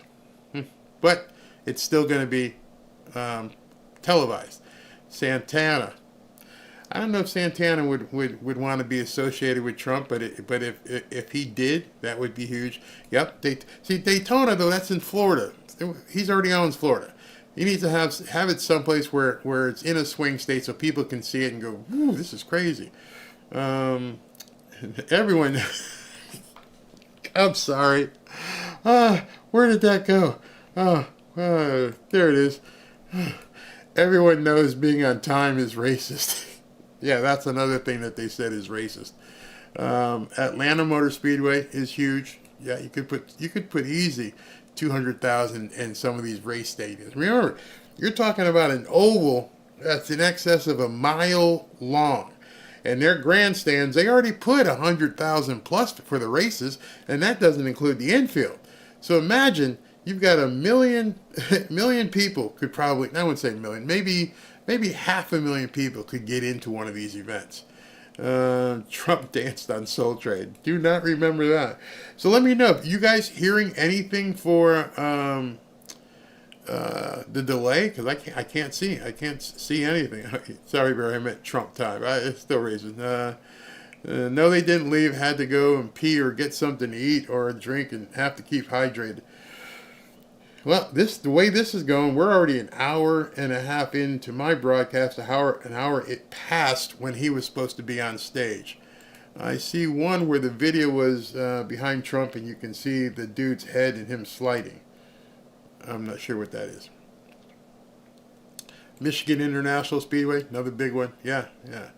Oh, I didn't think about that guy, Tom McDonald. But I don't know if Tom McDonald has enough of a draw. He'd be a good entertainer, but I'm not sure he could do that. You remember this event? Yeah, the Texas Jam. That was a huge event. Huge. I mean, like I said, I used to work at some concerts. I worked at one well, actually worked at Live Aid, which is probably the biggest concert of all time. But I mean, that was fun. So I don't know what they're doing. Looks like they cut away. They don't even seem to know what's going on. I don't know. I don't know what's going on. Dan Aykroyd has Crystal Skull vodka. Wow. I agree with you. Need to stop people from waiting so long. I'm a MAGA weirdo and damn proud of it. It's a rain delay. So seriously, is there anything on the news showing what's going on and why is this happening? One video shows protesters outside the venue. Let me check Twitter and see if there's anything being posted that I can bring to you guys as to what may be happening out there. Are these nuts going crazy? I don't see anything yet. No, not seeing anything. Let me know if you guys see anything, because this is getting nuts at this point. Why we're not seeing anything happening? Ooh, this looks interesting. Ooh, let me put this up. I just saw something that just came out like 5 minutes ago. You guys are gonna... Okay, this shooter, Thomas Crooks, can be seen clearly lurking on a rooftop minutes before the shooting. The Secret Service has held that snipers could not see him on the roof line. This is proven false. So you're going to see a red circle come up, and there he is. He's right there. People can see him. And there he is walking across. And so, ooh, man. Secret Service lied. You guys see that? I hope you can see it. Him popping his head up. Man, that's crazy. Absolutely, absolutely crazy. I went into a long video yesterday about that. It's just nuts. But I'm not seeing anything right now about this. Let me see if I can go to Fox News. If anybody is showing any information as to what's going on. Nothing.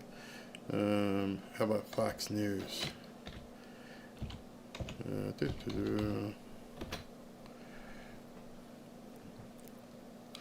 No, everyone's just talking about that new video that just came out. I don't see anything from this event. Let me put in NABJ. See if that pops up.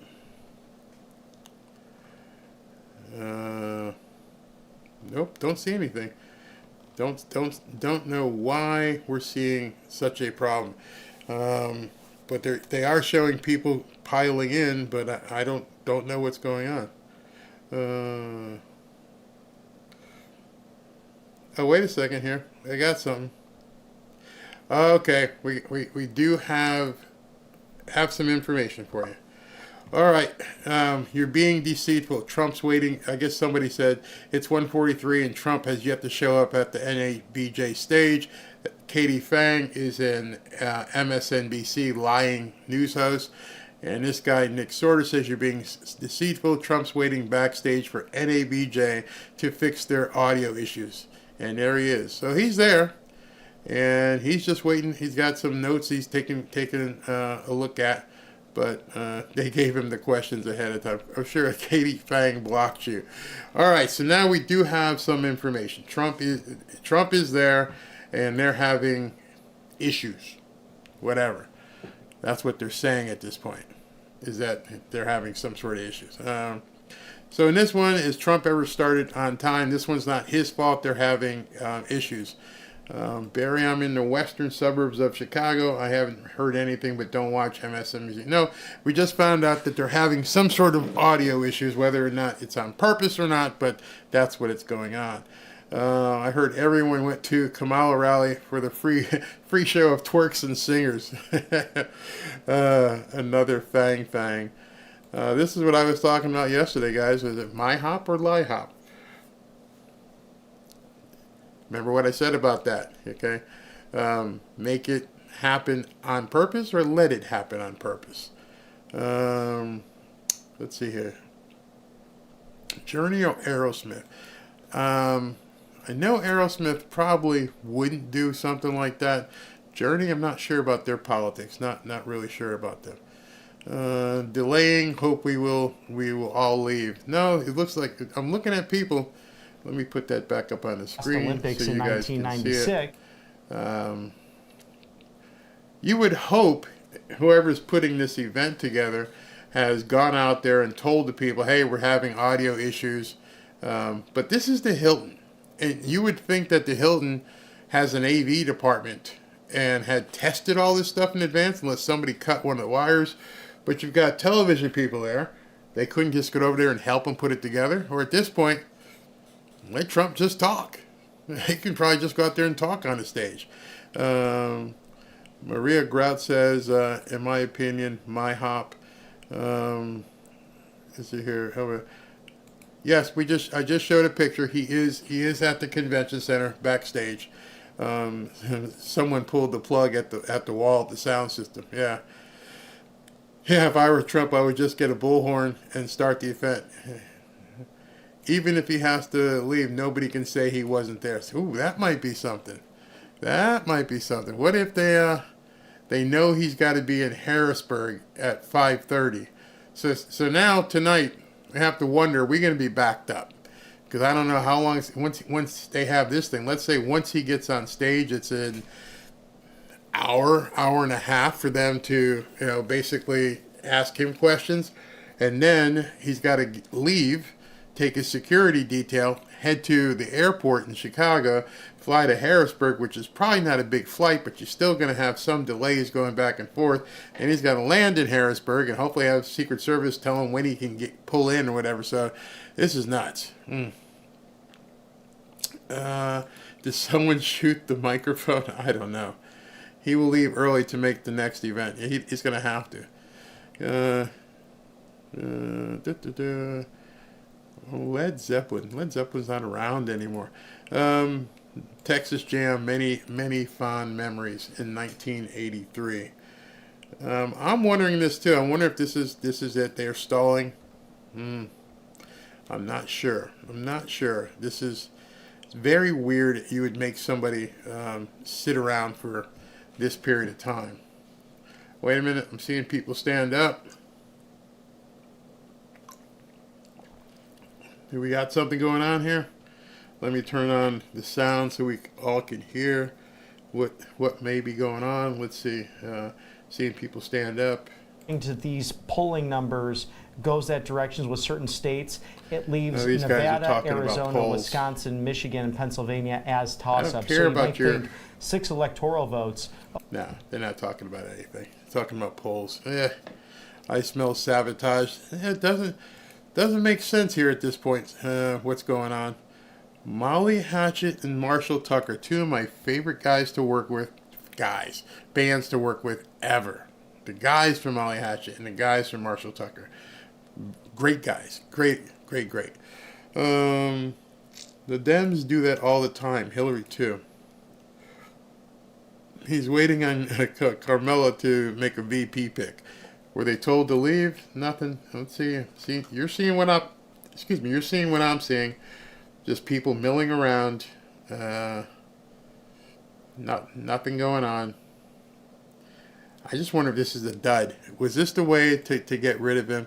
Is just not have any sound, say there's something wrong, and just be done with it? Because this is getting to the point where it's becoming a problem. Definitely becoming a problem. Let me see what they're saying. If anyone else is saying anything. Nope, don't see. He was there. He arrived on time. So we're all just waiting. No answers. I'm not seeing anything on Twitter where people are saying what the problem is. Nothing else. 143. Don't believe for a second. Secret Service didn't notice this guy. No. All right. So we're still waiting. We're. If you guys hear something on the news, let me know. She's backpedaling on fracking to get Pennsylvania voters. I hope they see through that crap. I mean, I hope people are intelligent enough to know when they're lying. The delay could cause Trump to run out of time and have to leave to go to the airport and get on his plane to make it to Harrisburg without speaking in Chicago.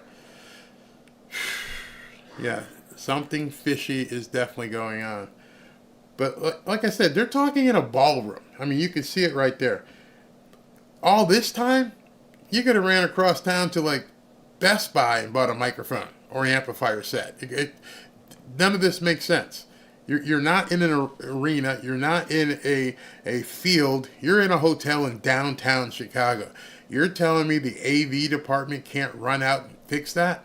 Not buying it. Not buying it at all. Unless somebody really did sabotage it. Trump has said on Truth Social that the speaker system is not working. How convenient. How very convenient. Just do it without it. Just go ahead and do it without it. I'm on Truth Social right now. I'm looking to see. He's put the. Okay, here we go. Let me put this up on the screen right now, so you guys can see it yourself. Trump is probably getting a little ornery and pissed off about this. This is what he just put up. He put this up 4 minutes ago. I've been waiting for a half an hour. The speaker equipment at NABJ is not working properly. Don't blame me for being late. All right, there's your answer. There is your answer. Straight from him. At this point, the speaker system is not working. Oh, wait a minute. Okay, we finally have a speaker system, it looks like. So they're going to get going here an hour late. And let me cut to it. Put the volume in, test the volume. Harris Faulkner. Yep. Check, check, check. You can hear me. That's not me. Their mics aren't working. There we go. Test, test, test. Good afternoon, NABJ, and welcome to a conversation with former President Donald Trump. This discussion continues a decades-long tradition during election years of inviting journalists to discuss the policies and their impact with the candidates who are running for president and the impact of those policies, especially in black communities. Let me know if you guys can hear. Is the sound okay? Is the sound okay? Either as presidents or as presidential candidates in past years. NABJ is currently in conversation with Vice President Kamala Harris's team to schedule a Q&A either in person or virtually in September. As journalists, we use opportunities like these both to inform our reporting, but also to help voters understand the choices that they face in a consequential and historic election year. NABJ has partnered with PolitiFact to fact-check this conversation in real time. You can access that feed on social media using the hashtag NABJFactCheck. Again, the hashtag is NABJFactCheck. We have a lot to get to, and we do not want to waste any time, so let's bring out the former President of the United States, the Republican nominee for president, former President Donald Trump.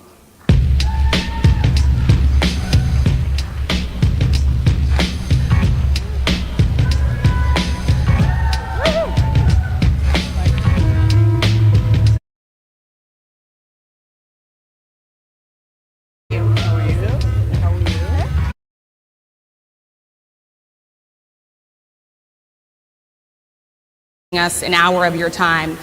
I want to start by addressing the elephant in the room, sir. A lot of people did not think it was appropriate for you to be here today. You have pushed false claims about some of your rivals, from Nikki Haley to former President Barack Obama, saying that they were not born in the United States, which is not true. You have told 4 congresswomen of color who were American citizens to go back to where they came from. You have used words like animal and rabbit to describe black district attorneys. You've attacked black journalists, calling them a loser, saying the questions that they ask are, quote, stupid and racist. You've had dinner with a white supremacist at your Mar-a-Lago resort. So my question, sir, now that you are asking black supporters to vote for you, why should black voters trust you after you have used language like that? Well, first of all, I don't think I've ever been asked a question in such a horrible manner. First question. You don't even say, hello, how are you? Are you with ABC? Because I think they're a fake news network, a terrible network. And I think it's disgraceful that I came here in good spirit. I love the black population of this country. I've done so much for the black population of this country. Including employment, including opportunity zones with Senator Tim Scott of South Carolina, which is one of the greatest programs ever for black workers and black entrepreneurs. I've done so much, and and I say this, historically black colleges and universities were out of money, they were stone cold broke, and I saved them, and I gave them long-term financing, and nobody else was doing it. I think it's a very rude introduction. I don't know exactly why you would do something like that, and let me go a step further. I was invited here, and I was told my opponent, whether it was Biden or Kamala, I was told my opponent was going to be here. It turned out my opponent isn't here. You invited me under false pretense, and then you said you can't do it with Zoom. Well, where's Zoom? She's going to do it with Zoom, and she's not coming. And then you were half an hour late. Just so we understand, I have too much respect for you to be late.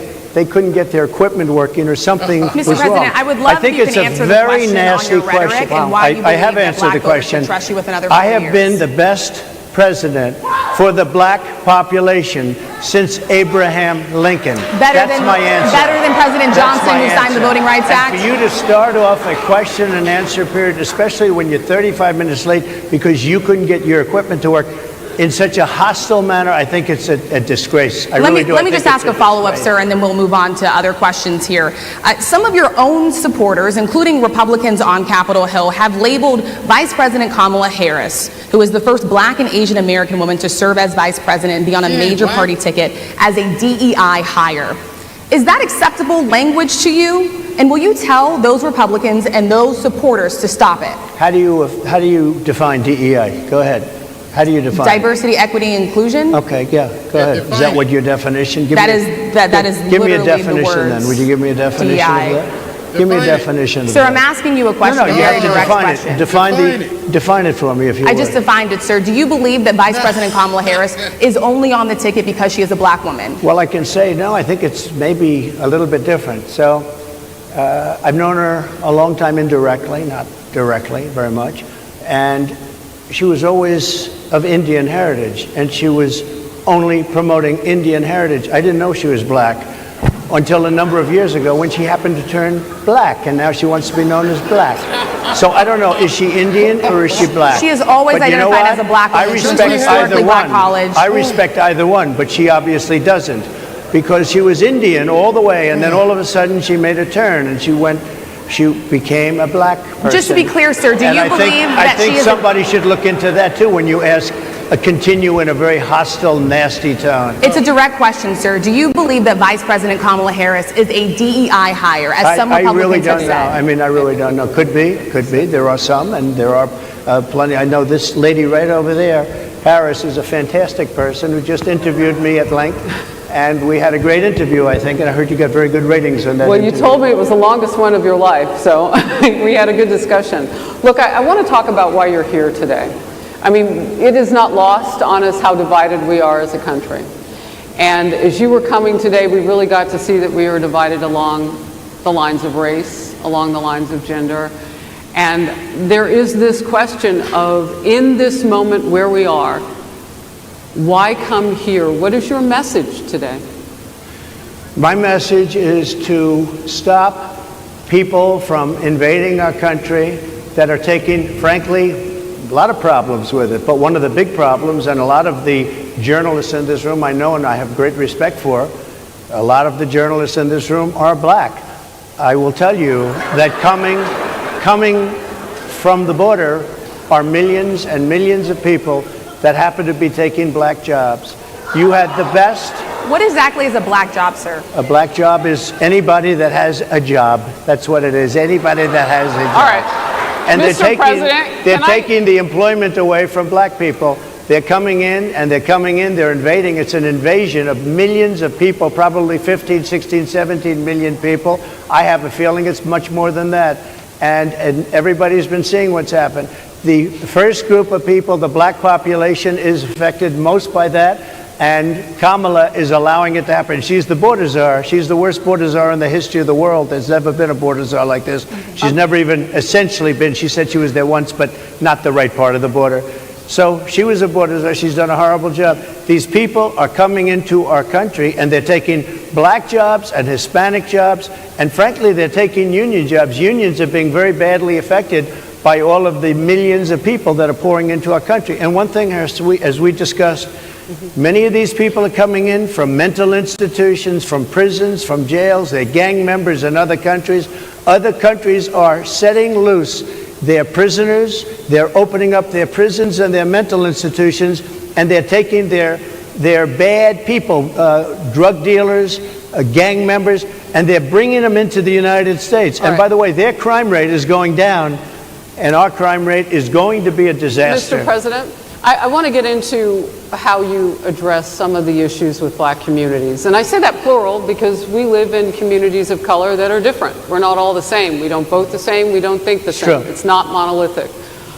So as you come here today, I want to talk about something that bursts, and this is the weight of the inflation on this country right now. The nonprofit Money Management International recently released data from its mid-year analysis that we have found a 52% rise in people who are seeking counseling for being in credit debt. They're paying for food that is sky high on their credit cards, and now they can't pay that off. The credit counseling nonprofit MMI, as I said, is saying now that they've seen surges that they haven't seen since we were in a pandemic of people in financial trouble. Much of that falls on the shoulders of single moms, single black moms, when you look statistically. Yeah. How do you turn it around? What's your plan for the black community when it comes to money? So, first of all, it's very hard to hear you for whatever reason because of the fact that they have bad equipment, because I guess, this woman was unable to get the right equipment. But it's very hard for me to hear you, but I can hear every other word. It's very difficult, actually. But so I don't know if they can fix it or do something with it, but I'll do the best I can with it. The inflation is absolutely destroying our middle class, our working class, virtually every class. Inflation is a disaster in our country. Inflation is a country buster. It breaks every country. And we had, in my opinion, the worst inflation we've had. They say it's 58 years, but I think it's much more than that. It's been devastating. And if you just take a look at a lot of things they don't include, like interest rates. Interest rates went from 2.4% to 10%, and you can't get the money. People can't buy houses. They no longer have the American dream. Young people, young black people, they don't have the American dream anymore. They can't buy a house. They can't borrow the money because of the cost of the money. They can't buy because of the cost of housing, because of the cost to build it, because of inflation. Inflation is a disaster, and it's destroying our country. And it's destroying the black community probably as much or more than any. What's your plan? You know what we have to do? We have to bring down the cost of energy, and that's going to bring down the cost of inflation. This was all started with a bad energy policy by Joe Biden. By the way, just if I might, I was running against a man named Biden. You probably saw that. And he was losing very badly in the polls, and then he had a rather bad debate. I would say it was a bad debate. I would say it was one of the worst debates in history, and his poll numbers crashed.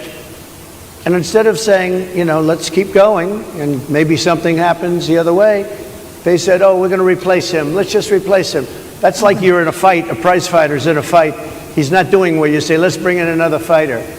So our whole campaign was steered toward him, and now we have to steer toward him. But ultimately it's the same because they have bad policy. They have policies of open borders, unbelievable open borders, horrible energy policies. They want to get rid of, as you say, gasoline in cars. They want to get rid of oil. They want to get rid of efficient heating. Mr. President. Environmentally, what they're doing is killing our country. They're absolutely destroying our country. But the inflation is the thing that's hurting the black worker, the black population, and every other population within our country. Inflation is the worst it's been, I think, in over 100 years, and they'll fact check it. They'll say it's only 58. Whatever it may be, they don't add all the numbers. They don't add the really bad numbers, and you can check that too.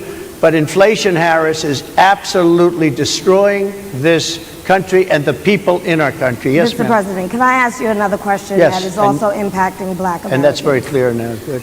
I'm sorry? It's very clear. I hear you. Okay. So Sonia Massey, Someone from Illinois, an unarmed black woman, was shot the other day in her home by a deputy sheriff. The deputy has since been charged with murder. You've said police would get immunity from prosecution if you win. Why should someone like that officer have immunity, in your opinion? Immunity? Immunity. I don't know the exact case, but I saw something, and it didn't look good to me. It didn't look good to me. Are you talking with the water, right? Yeah, well, police unions are not backing this person either. Okay. But again, why would... They're going to be charging the officer. I guess they're charging the officer. So why should he receive immunity? Well, he might not. I mean, it depends. It depends on what happens. I'm talking about people that are much different cases than that. We need people to protect ourselves. And by the way, in Chicago, as an example, a few weeks ago, July 4th weekend, they had 117 shootings and 17 deaths. Nobody wants that. Nobody wants that. We need to have our police officers have the respect and dignity back. In this particular case, I saw something that didn't look good to me. I didn't like it. I didn't like it at all. So can you get a little more specific back to the immunity question? Who would make those Well, right now, for the most part, people are protected by their unions, by their police unions, or by their police departments. But I'm saying if I felt, or if a group of people would feel that somebody was being unfairly prosecuted because the person did a good job maybe with crime, or made a mistake, an innocent mistake. There's a big difference between being a bad person and making an innocent mistake. But if somebody made an innocent mistake, I would want to help that person. What would those exceptions be? What would determine an innocent mistake? You go after somebody and it's a very close call and it's very dangerous. And you know, they have, the policeman's life and woman is a very difficult thing because sometimes you have less than a second to make a life and death decision. And sometimes very bad decisions are made. They're not made from an evil standpoint, but they're made from the standpoint of they made a mistake. So I want to follow up really quickly. I find it interesting because you do talk about reining in prosecutors, especially when it comes to prosecutors that are prosecuting you. Why doesn't that skepticism apply to law enforcement? Well, I've been prosecuted because I'm a political opponent of two people that have weaponized our justice system. I've been prosecuted. I just won the big case in Florida. Everyone said that was the biggest case. That was the most difficult case. And I just won it. Now, Biden has a similar case, except much worse. I was protected under the Presidential Records Act. Biden wasn't, because he wasn't president at the time. And he had 50 years worth of documents. And they ruled that he was incompetent, and therefore he shouldn't stand trial. And I said, isn't that something? He's incompetent, and he can't stand trial, and yet he can be president. Isn't that nice? Mr. President, but they released him on the basis that he was incompetent. They said he had no memory, and he was a nice old guy, but he had no memory, and therefore we're not going to prosecute him. I won the case, and it got very little publicity. I didn't notice ABC doing any publicity on it, George. We covered you extensively, sir. I'd love to move over on to different topics. I didn't notice you do any publicity on it at all. I won the case, the biggest case. This is an attack on a political opponent. I have another one where I have a hostile judge. We have you for a limited time, sir. I'd love to move on to different topics. No, excuse me. You're the one that held me up for 35 minutes, just so you understand. If we can move on now to the state of the race, sir, I want to get back to the campaign. Senator J.D. Vance is your running mate. He's had a lot of controversy lately, and I want to read you a few things that he has said in the past. He said the Democrats running the country are a bunch of childless cat ladies who are miserable at their own lives and the choices they've made, and so they want to make the rest of the country miserable too. He's not talking here about how great it is to be a parent. He's attacking what he says are the choices people are making to not have children. Did you know that he had these views about people who do not have children before you picked him to be your running mate, and do you agree with him? No, I know this. He is very family oriented, and he thinks family is a great thing. That doesn't mean he thinks that if you don't have a family, it's not. I know people with families. I know people with great families. I know people with very troubled families. And I also know people with no families. They didn't meet the right person. Things happen. You go through life, you don't meet the right person. But he's not just talking about families here. He also says that people that don't have children should get less votes than those that do. I'm just speaking for myself. Is that your campaign I think position? I'm speaking for him too. He strongly believes in family, but I know people with great families. I know people with not great families that don't have a family, and the people without the family are far better. They're superior in many cases, okay? He's not saying they're not. What he's saying is that he thinks the family experience is a very important thing. It's a very good thing. But that doesn't mean that if you grow up and you grow older and you don't meet somebody that would be wonderful to meet and would have been good, that that's a bad thing. He's not saying that. My interpretation, you'll have to ask him actually, but my interpretation is he's strongly family oriented, but that doesn't mean if you don't have a family, there's something wrong with it. Just one last point and then we'll move on. Just one of the bedrock principles of American life is one person, one vote. Senator J.D. Vance has suggested that someone who has children should have more votes than a person who does not have children. I just want to be clear here. Is that the position of your campaign? Well, no, but it's not something I have ever heard before. I can tell you this. Right now you have illegal aliens coming into our country, many from prisons and many from mental institutions, and they want to give them votes. I don't think they should have votes. They came into our country illegally, and they're taking the vote away from all of the people in this room that have been here a long time, that have worked hard, that in many cases, and you'll see this happening, if I'm not elected, you're going to see it happening. If I am, you're not going to have any problem. But you're going to see it happening a long time. You're going to see the people in this room and people outside of this room are going to be losing their jobs to people that have come into this country illegally. Mr. President, can we stay with just kind of the state of the race right now? Because I felt like that vice president question, candidate question was right in there with that. So let's talk about J.D. Vance for a little bit. He's had some stumbles out of the gate. I don't know if you're hearing what we hear as reporters, but it's been a tough couple of weeks for him. Why did you choose J.D. Vance? Why did you choose him? And I'm having a hard time hearing too. I know everybody out there can, but it's hard I'll tell you to hear. why. I chose him because he's a very strong believer in work and the working man and woman, and especially the working man and woman who have been treated very unfairly, because you have many of them in this room. But you have many of those people, they were treated very unfairly. They worked very hard and they were treated unfairly. He wrote the book that became a bestseller. The movie became a smash hit. He's a very smart guy. Without the benefit of having a family that has contacts, like a father that was well connected, he got into Yale Law School. He graduated in 2 years from Ohio State, summa cum laude. I mean, you take a look at, his career has been an amazing career. He's with a difficult family situation, very difficult, with the mother and the father and everything else. He ends up going to Yale Law School and was one of the top students, became the head of the Law Journal.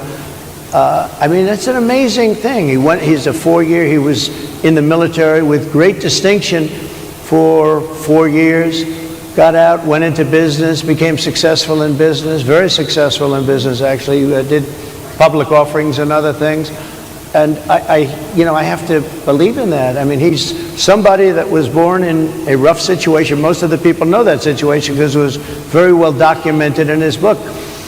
And I have a lot of respect for somebody that can get into Yale and become one of the best students in Yale, that meets a young woman at Yale who was also outstanding, and they get married, they have a beautiful family, but he had he's made himself an amazing life. He then goes to Ohio, lives in Ohio, and he had my endorsement. That helped. But he wins the Senate. He becomes a United States Senator. So he's a United States Senator. And so, Harris, like I respect you for your success, I respect people for their success. The reason I asked the question is because the last time you and I sat and talked was the day that you were shot. We'd been together for much of that day. You left to go to Butler, Pennsylvania, and we didn't know what was next. Yeah. And 2 days after that, I cannot understand your microphone. I know, it is really hard for me to understand you too. I can understand you perfectly. Because she's closer. I can understand you. Happy to hear that, sir. But I can't Really understand, Harris. I have a few more questions. Because of the distance, and the mics are really in lousy shape, but I cannot understand Are you asking a question? what you're saying. So what I wanted to say was the last time we spoke, you said some words that were prophetic, because I asked you who you wanted to choose for vice president. Yeah. And you said normally it really wouldn't matter what they would bring. You know, you choose somebody that you think has a future, that sort of thing. But you said these words 3.5 hours before an attempted assassination on your life. You told me that bad things happen, Harris, and that's why this decision is important this time. Bad things happen. You said it twice. When you look at J.D. Vance, is he ready on day one? Does he what? Ready on day one, if he has to be. I've always had great respect for him, and for the other candidates too. But I will say this, and I think this is well documented. Historically, the vice president, in terms of the election, does not have any impact. I mean, virtually no impact. You have 2 or 3 days where there's a lot of commotion as to who, like you're having it on the Democrat side, who it's going to be. And then that dies down, and it's all about the presidential pick. Virtually never has it mattered. Maybe Lyndon Johnson mattered for different reasons of what we're talking about, not for vote reasons, but for political reasons, other political reasons. But historically, the choice of a vice president makes no difference. You're voting for the president, and you can have a vice president who's outstanding in every way, and I think JD is. I think that all of them would have been, but you're not voting that way. You're voting for the president. You're voting for me. If you like me, I'm going to win. If you don't like me, I'm not going to win. I'm going to get my J.D. Vance question in. J.D. Vance? I'm going to get my J.D. Vance question in. To your point and to Rachel's point, he, you know, has a lot of opinions about childless women like myself or divorced people like yourself. Do you think, well, I mean, my point is here. At least it was said in a friendly manner. My point is, do you think the Republican Party is getting a little bit too judgy about people's lives when you think about abortion or when you think about what J.D. Vance is saying? I don't think, look, I think that the Democrat Party is really the one that has the problem. I think they're radical on abortion because they're allowing abortion in the 9th month. They're allowing the death of a baby after the baby is born, based on the governor of Virginia. Based on the governor of Virginia, they're allowing the death of the baby after it's born. They're allowing abortions in the 8th and 9th month. Well, Democrats have denied. I think they're right, and I think the Republican Party is actually much less. I think I've made them much less radical, perhaps, but the Republican Party, what we're doing is bringing it back to the states where everybody wanted it. Democrats, Republicans, liberals, conservatives, everybody wanted abortion brought back. They didn't want Roe v. Wade in the federal government. They wanted it, everybody wanted it back. But the majority of Americans oppose Roe v. Wade being overturned. They don't know about this. Right now they're voting. It brought it back to the states. Now, I happen to believe in the 3 exceptions. Ronald Reagan believed with rape, incest, life of the mother. I do. I think most people do. I think most Republicans do also. But if you take a look, right now they're doing, it's an amazing thing, out of the federal government, it's in states, and people are voting. And I will say, Ohio is, let's call it a more liberal version, has been approved. Kansas, the same thing, a little bit surprising to a lot of people. But the people are now voting. And it's taking this issue that's been going on for 52 years and has torn our country apart, and it's giving it to the people to vote on. And they're voting. And many states have already voted. Others are in the process of voting. And it's bringing it back to the people and a vote of the people. And it's not at all radical. And again, you have to follow your heart.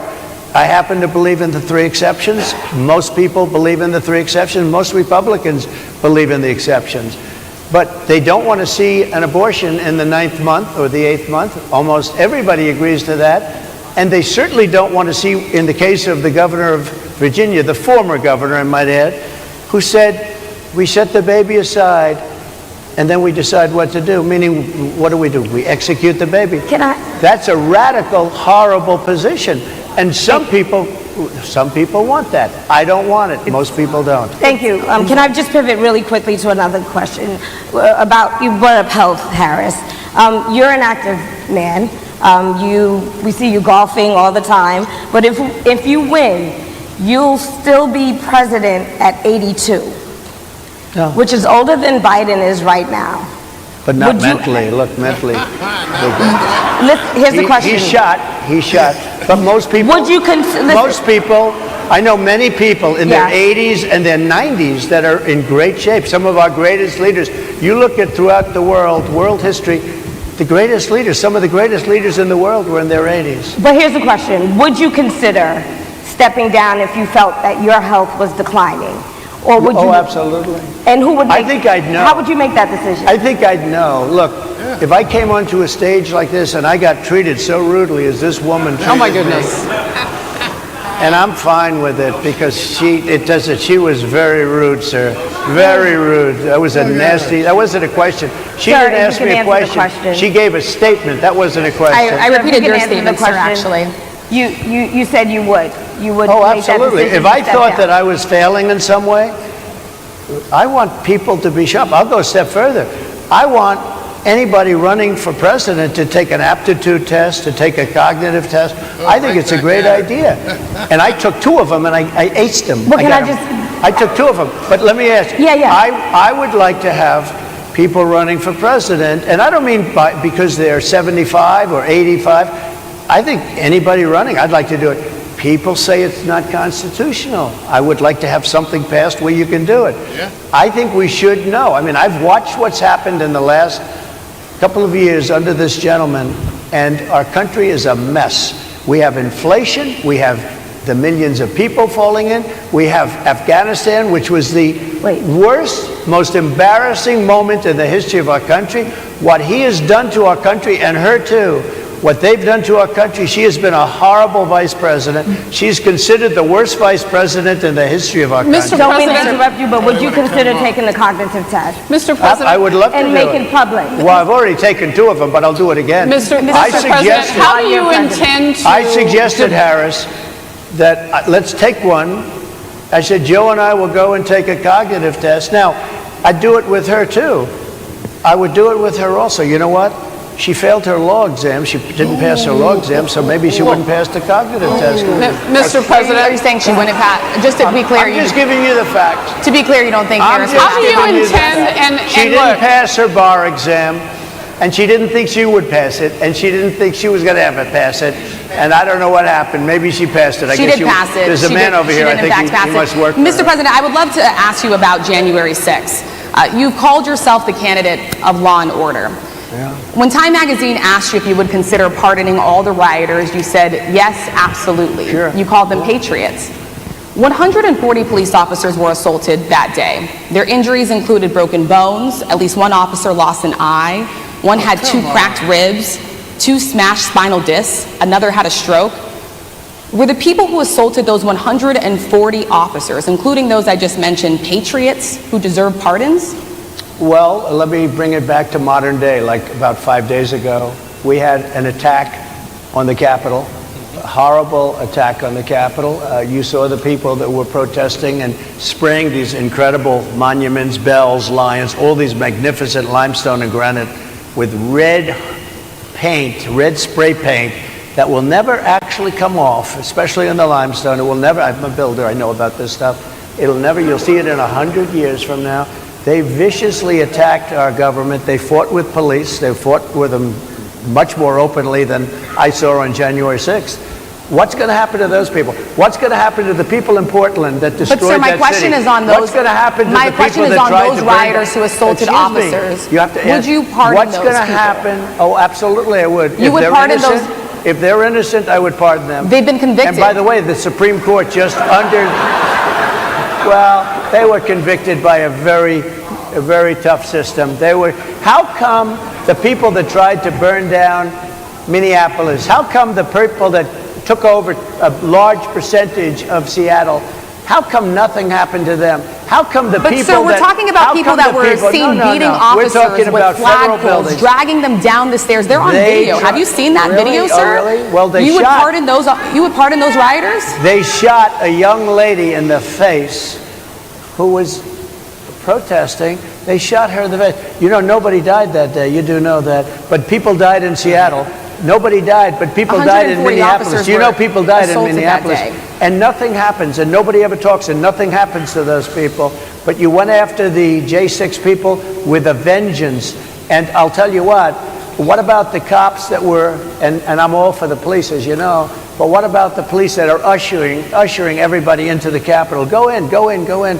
What about that? Look, nothing is perfect in life, but you have people from Minneapolis, you have people just from 5 days ago in Washington, D.C., they were having fistfights and fighting with the police. They were spraying and destroying, they were desecrating our monuments in Washington, D.C. 5 days ago, and nothing happened to them. And you can't have two systems of justice. That's why they went after me as a political opponent, because they felt they couldn't win without doing that. And we're going to win our cases and we're going to be vindicated. But I have to spend a lot of time on that and money. That's what they want. After the election, they won't care. Although in my case, I think they probably will, because the hatred is pretty deep. But I'll tell you, they went after me as a political opponent. That's never happened in our country before, and it sets a terrible, terrible precedent. What do you do on day one if you win? What's your first thing? What do? I close the border, and I do two things, because I can do a lot of things simultaneously. I close the border. We don't want people coming in. We want people to come in, Harris, but they have to be vetted. They have to be checked. They have to come in legally. I want people to come into our country, but they have to be vetted. They have to be checked. So when you say, what do? That, and I drill, baby, drill. I bring energy way down. I bring interest rates down. I bring inflation way down, so people can buy bacon again, so people can buy a ham sandwich again, so that people can go to a restaurant and afford it. Because right now, people can't buy food. Your grocery bills are up 40, 50, 60%, right? She's agreeing to me. Oh, she's agreeing. Thank you. I like you very much.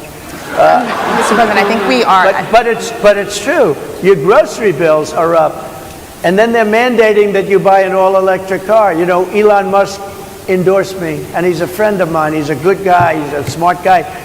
But I'm against everybody having an electric car, okay? I'm very much against that. You have to be able to, if you want a hybrid or if you want a gasoline-propelled car. But, you know, we have more liquid gold, gasoline, oil, under our feet than any other country. More than Saudi Arabia, more than Russia, more than any other country. I want to use it. I want to use what we have. I want to bring down prices, bring down costs, and I also have to stop the invasion. And remember, they're taking your jobs. These people coming in are taking your jobs. Project 2025. I think we have to leave it there by the Trump team. All right. So leave it. That is the last word. Thank you so much, Mr. Trump, for coming today and joining us. Well, thank you very much. They've been telling us. Thank you. Thank you, everybody, very much. Great honor. Thank you, Mr. President. Thank you. NABJ will email about details regarding the conversation with Vice President Kamala Harris in September. Thank you. That was difficult to watch. That was absolutely difficult to watch. So, at the same time, I've learned something here. The Democrats cannot talk about issues. They're talking about something that happened January 6th of 2020, what nobody cares about.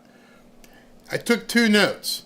When he mentioned closing the border, which most people agree with, and when he mentioned drill for oil, it was quiet. Nobody even responded to that. They don't know what to say. They don't have any comeback to it. What you just saw was a preview of what any debate between Trump and Kamala Harris will be. That's it. That woman was basically a stand-in for Kamala Harris. They don't want to know anything about the issues that Americans actually care about. Don't want to hear about it. Doesn't matter. Nobody cares about January 6th at this point. Not at all. That's a media talking point. He talked about groceries. He talked about housing. He talked about interest rates. He talked about drill, baby, drill. He talked about closing the border. There is no response from the other side for that. All they care about is January 6th and baby removal. That's it. That's all she wanted to push at. Hey, do you know the cop shot this black woman a couple of weeks ago? Like, dude, that's a local thing. It had nothing to do with me, okay? What are you asking me about Shirley Massey for? The cop pulled his gun. He shot the lady. He should go to jail. It's simple. That's it. It's over. Done. Should he have immunity? Not for stuff like that. That if you get convicted of a crime like murder, no, you don't have any immunity for that. Just forget about it. But you can see, I hope you saw the reason, because it was awful. That was just god awful.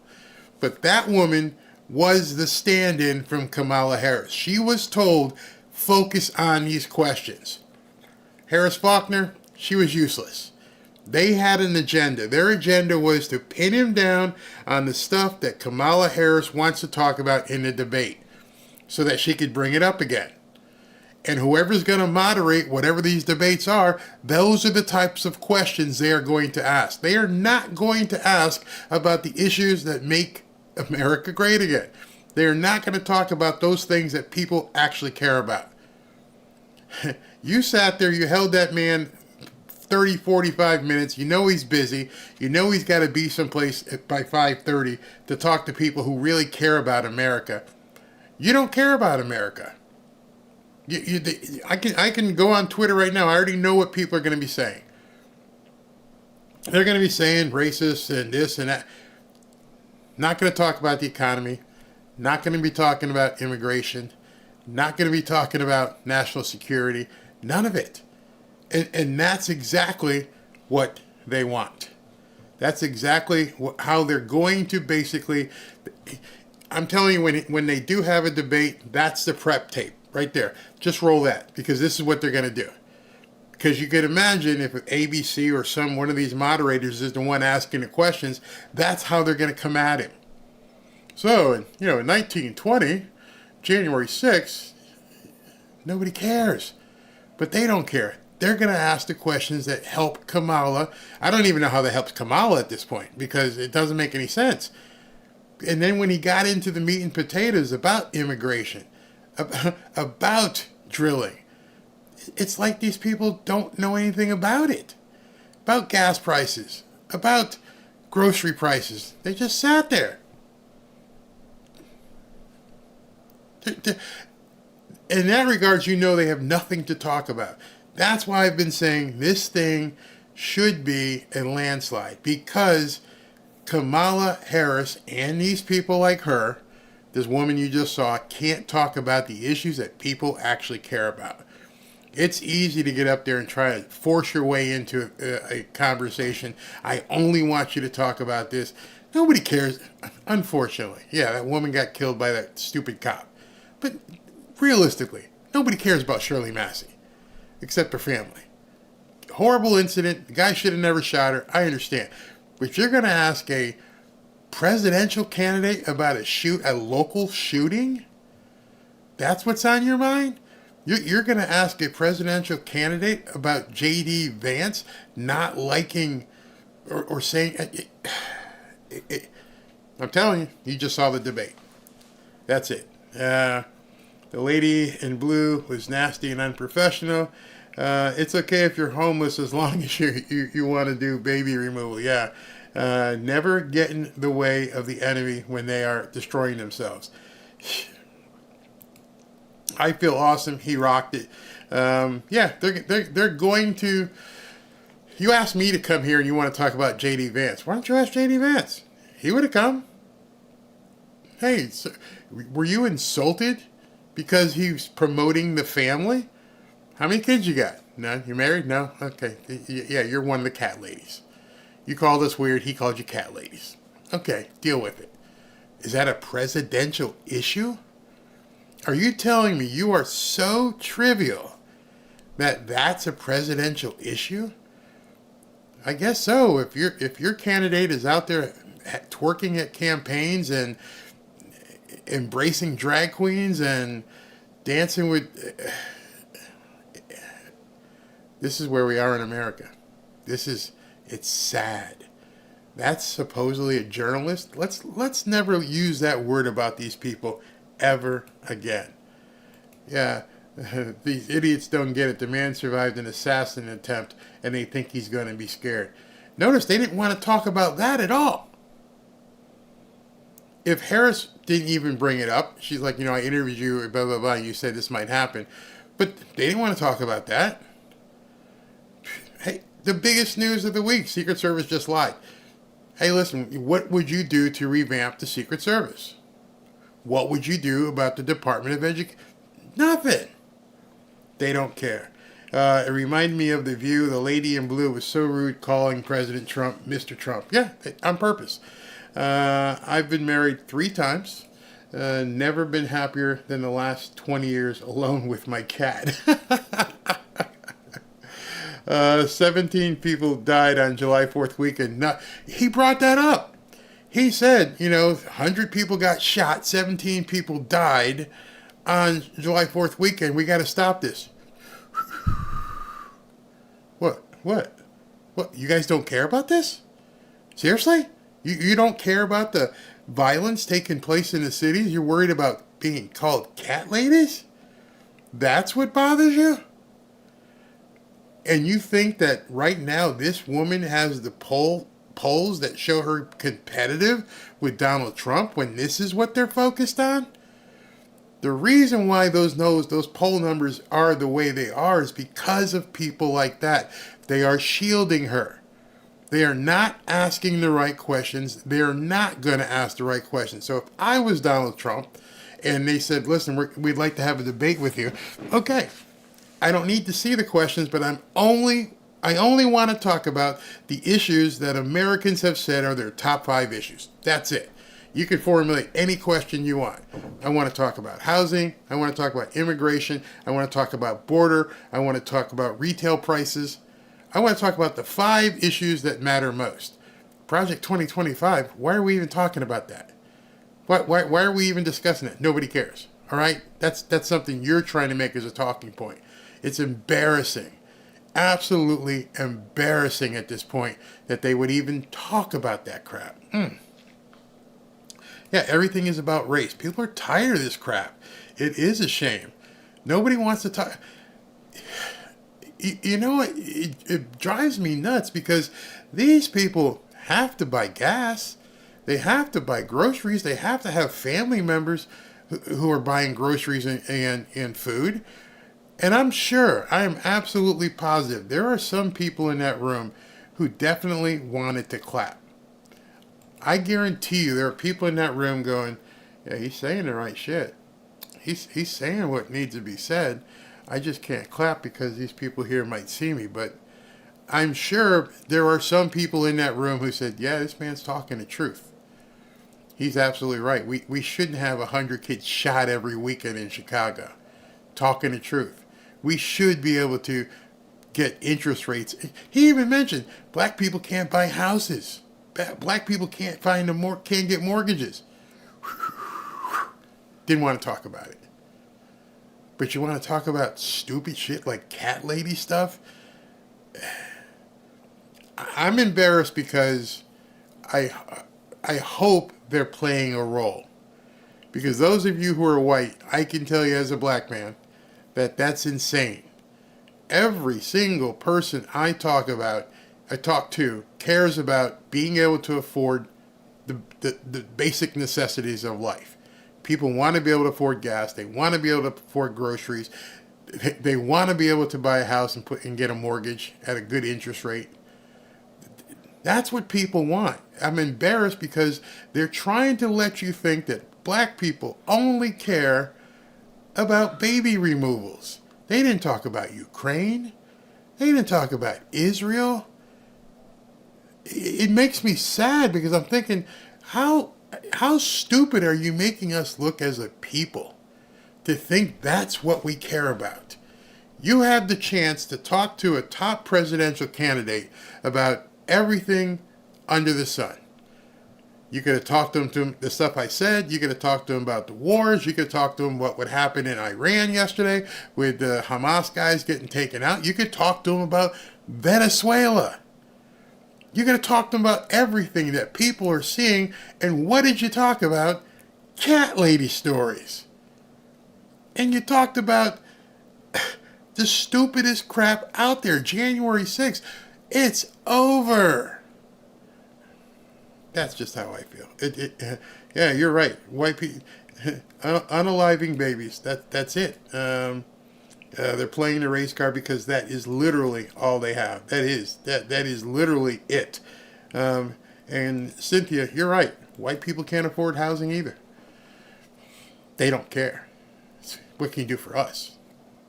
Well, he was telling you what he could do for them, and they don't even want to talk about it. Hey, these illegal immigrants are taking your jobs. Oh, black jobs? Oh, what do you mean by black jobs? Wake the F up. What are you, stupid? I wish... I can't take these people. I can't take them. They're full of crap, and they're lying to the American people. And I'm sure when we get all over Twitter, we're going to hear, oh, Donald Trump lied. He tells lies. He's a serial liar, and blah, blah, blah. And January 6th, he wants to... Just turn off the news. Talk to real people. It's funny. He's going to go to... I said it's funny again. I'm going to put a coin tip thing here, so every time I say it's funny, I can put money in it. He's going to go to Harrisburg and talk to real Americans. Not that these people weren't real Americans, but they don't seem to care about real Americans. If she cared about real Americans, she would have talked about what real Americans care about. And I guarantee you, if you walk into anywhere in the country, grocery store, barber shop, car mechanic, and say, what are the top things that matter to you in this election? What matters to you most? Try it. Walk around, talk to people. You're in a restaurant, you're waiting for your table. I gotta ask you a question. What are the top things you want the two presidential candidates to discuss? I guarantee you, and I would pay money that January 6th isn't one of them. I guarantee you that, and would pay money that Shirley Massey isn't one of them.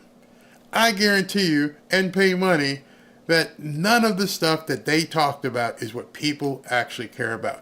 But you just saw what they're going to do for the next 4 months. That's it. That's what you're going to see. January 6th and baby removals. That's it. Nothing else matters. Nothing. It's sickening. I'm out of here. I'll see you guys at 5:30. We're going to have